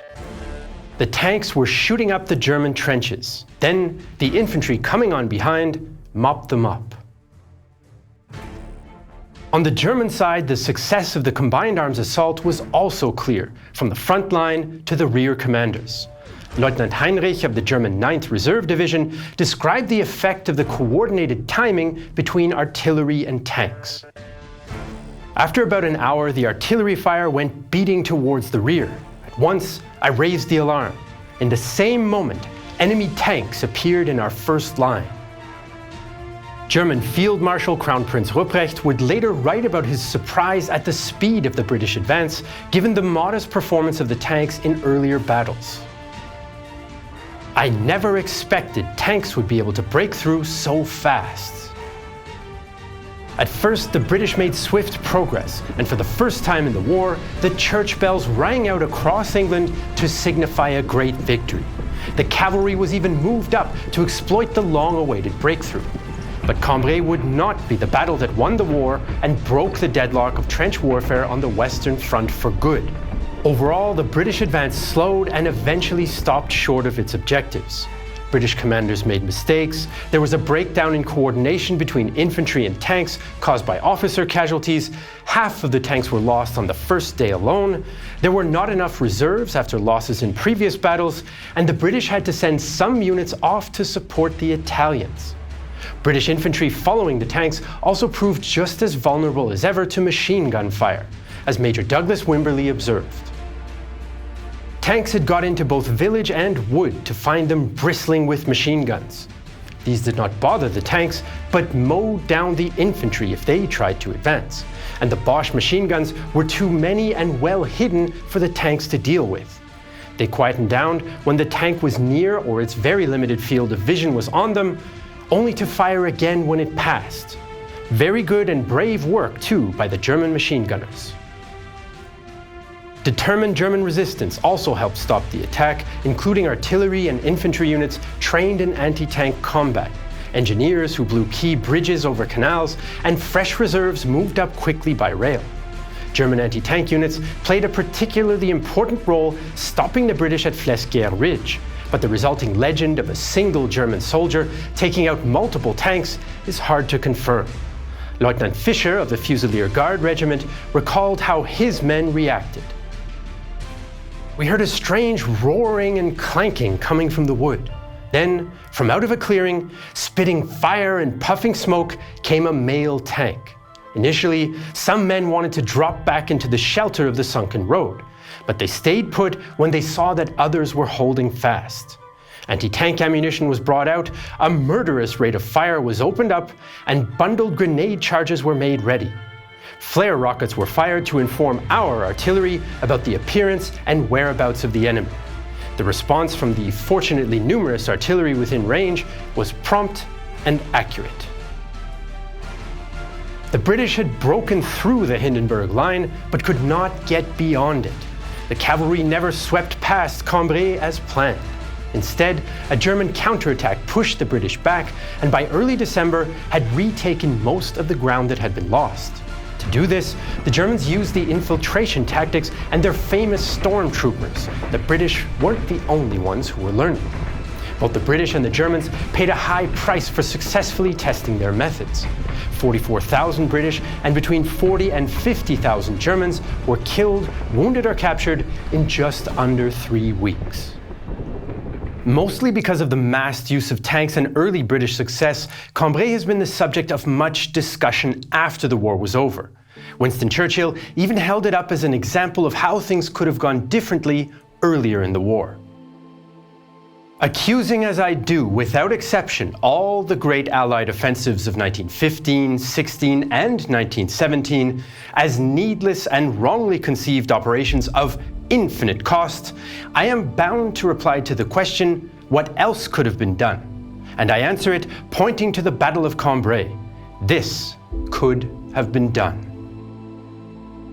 Some historians have argued that the threat of tank attacks was a major German worry and caused them to waste valuable resources, which justified British losses at Cambrai. The reality was far less simple, as the tactics of Cambrai were the result of those previous offensives and could not have been thought up out of thin air on either side. The Germans had also shown that they could achieve surprise and penetrate British defenses with their stormtroopers, as they had done successfully in Italy and Russia. But they didn't always draw the right conclusions about tanks. In some reports, they conveniently blamed the tanks for other failures, and in other cases, staff officers downplayed the role of the tanks. The 3rd Guards Infantry Division was not overly concerned about them after Cambrai. The division does not see in tanks a weapon that can achieve the stunning success that the enemy hopes, if the infantry behaves appropriately. For every member of the division, the initial effect of the tanks on morale has disappeared.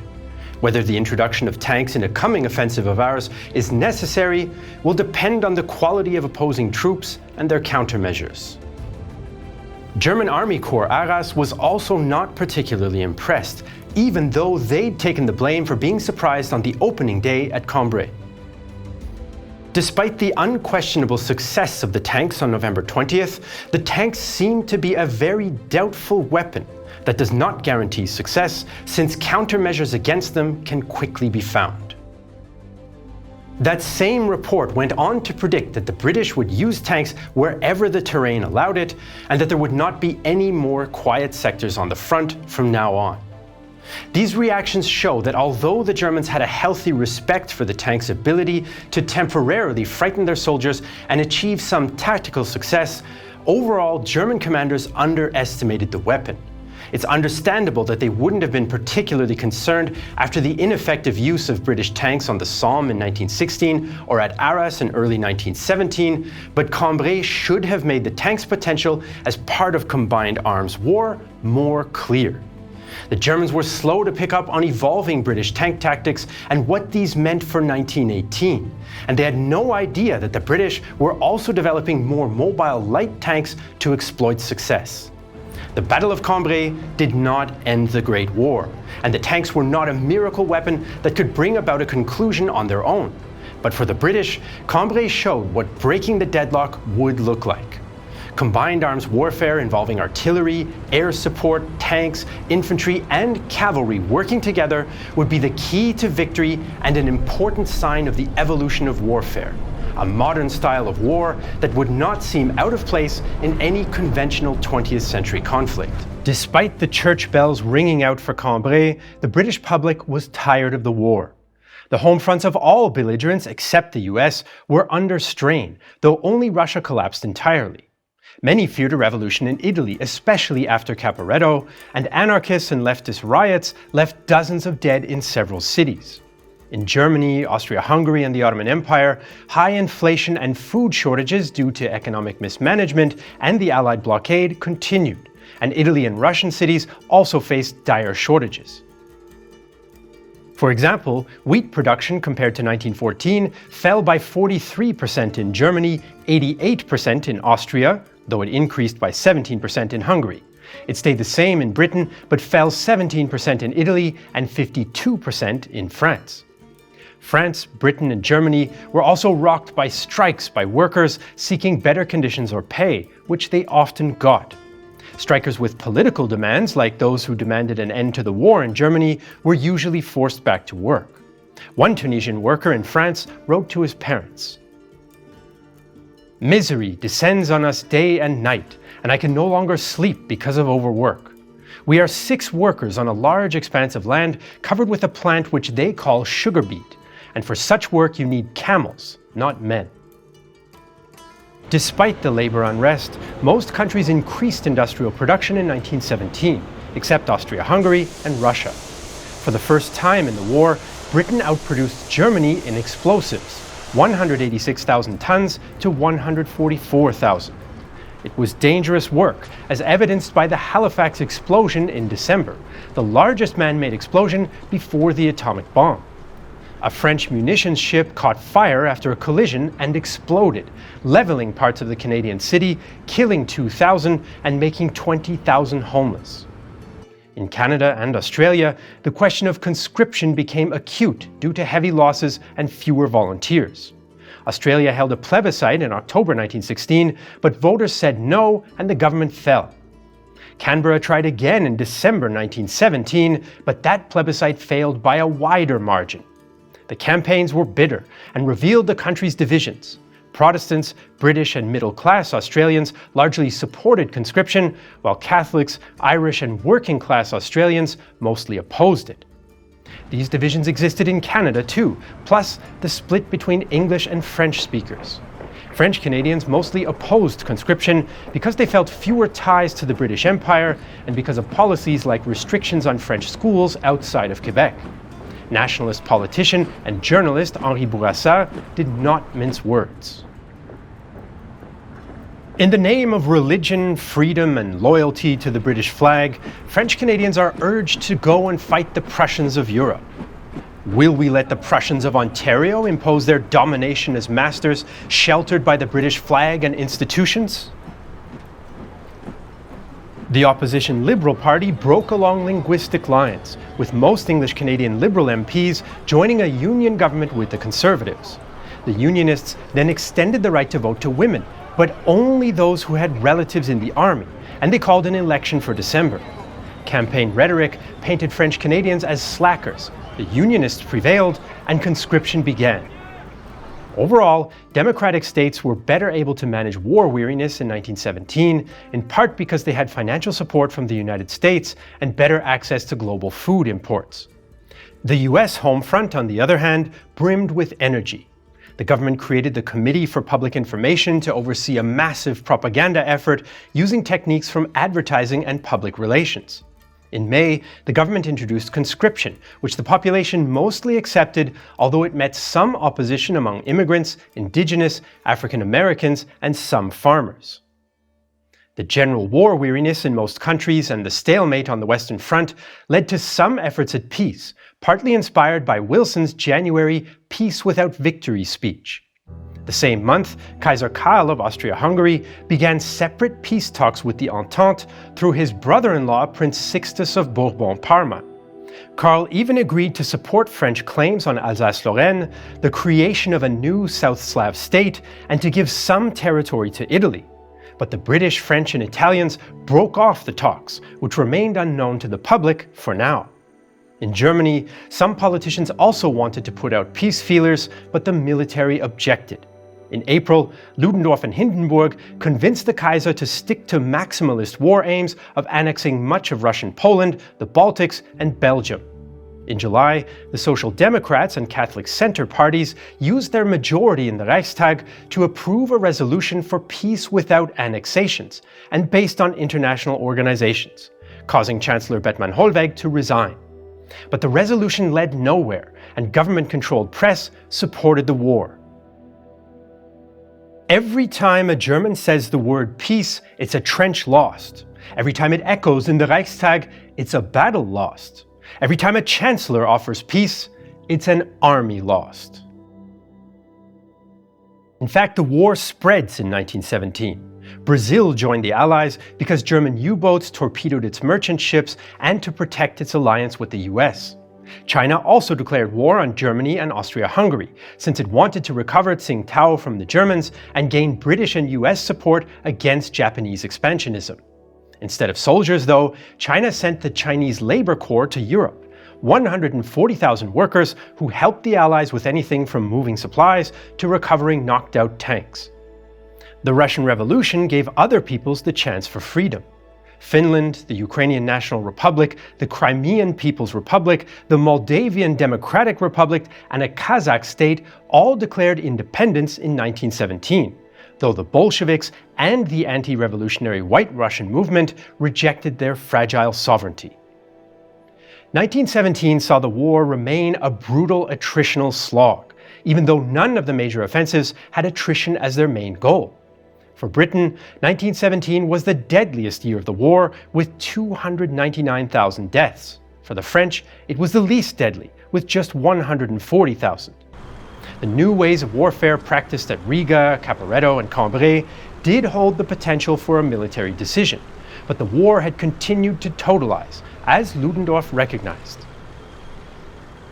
It used to be a war between armies. Now it is a war of the people. War used to end by defeating the enemy's army. Now war ends by defeating the enemy's people. No, the Russian Revolution is not a happy coincidence. It is the result of our victories. It wasn't clear at the time, but the Russian Revolution and the entry of the United States into the war marked the start of a new world with two future superpowers. They also introduced powerful ideas that inspired hopes and fears: peace through a socialist utopia, or through a utopia of democracy and freedom. What path the war would take in 1918 was unclear, but everyone knew the Central Powers would strike first, in another gamble to win it all. Since you made it to the end of this video, you're probably a fan of detailed history documentaries. We actually produced 3 documentary series with a combined runtime of more than 9 hours. 16 Days in Berlin and Rhineland 45 feature the last battles of World War II in Europe, and our series Red Atoms breaks down the Soviet nuclear program from its origins to the Chernobyl disaster and beyond.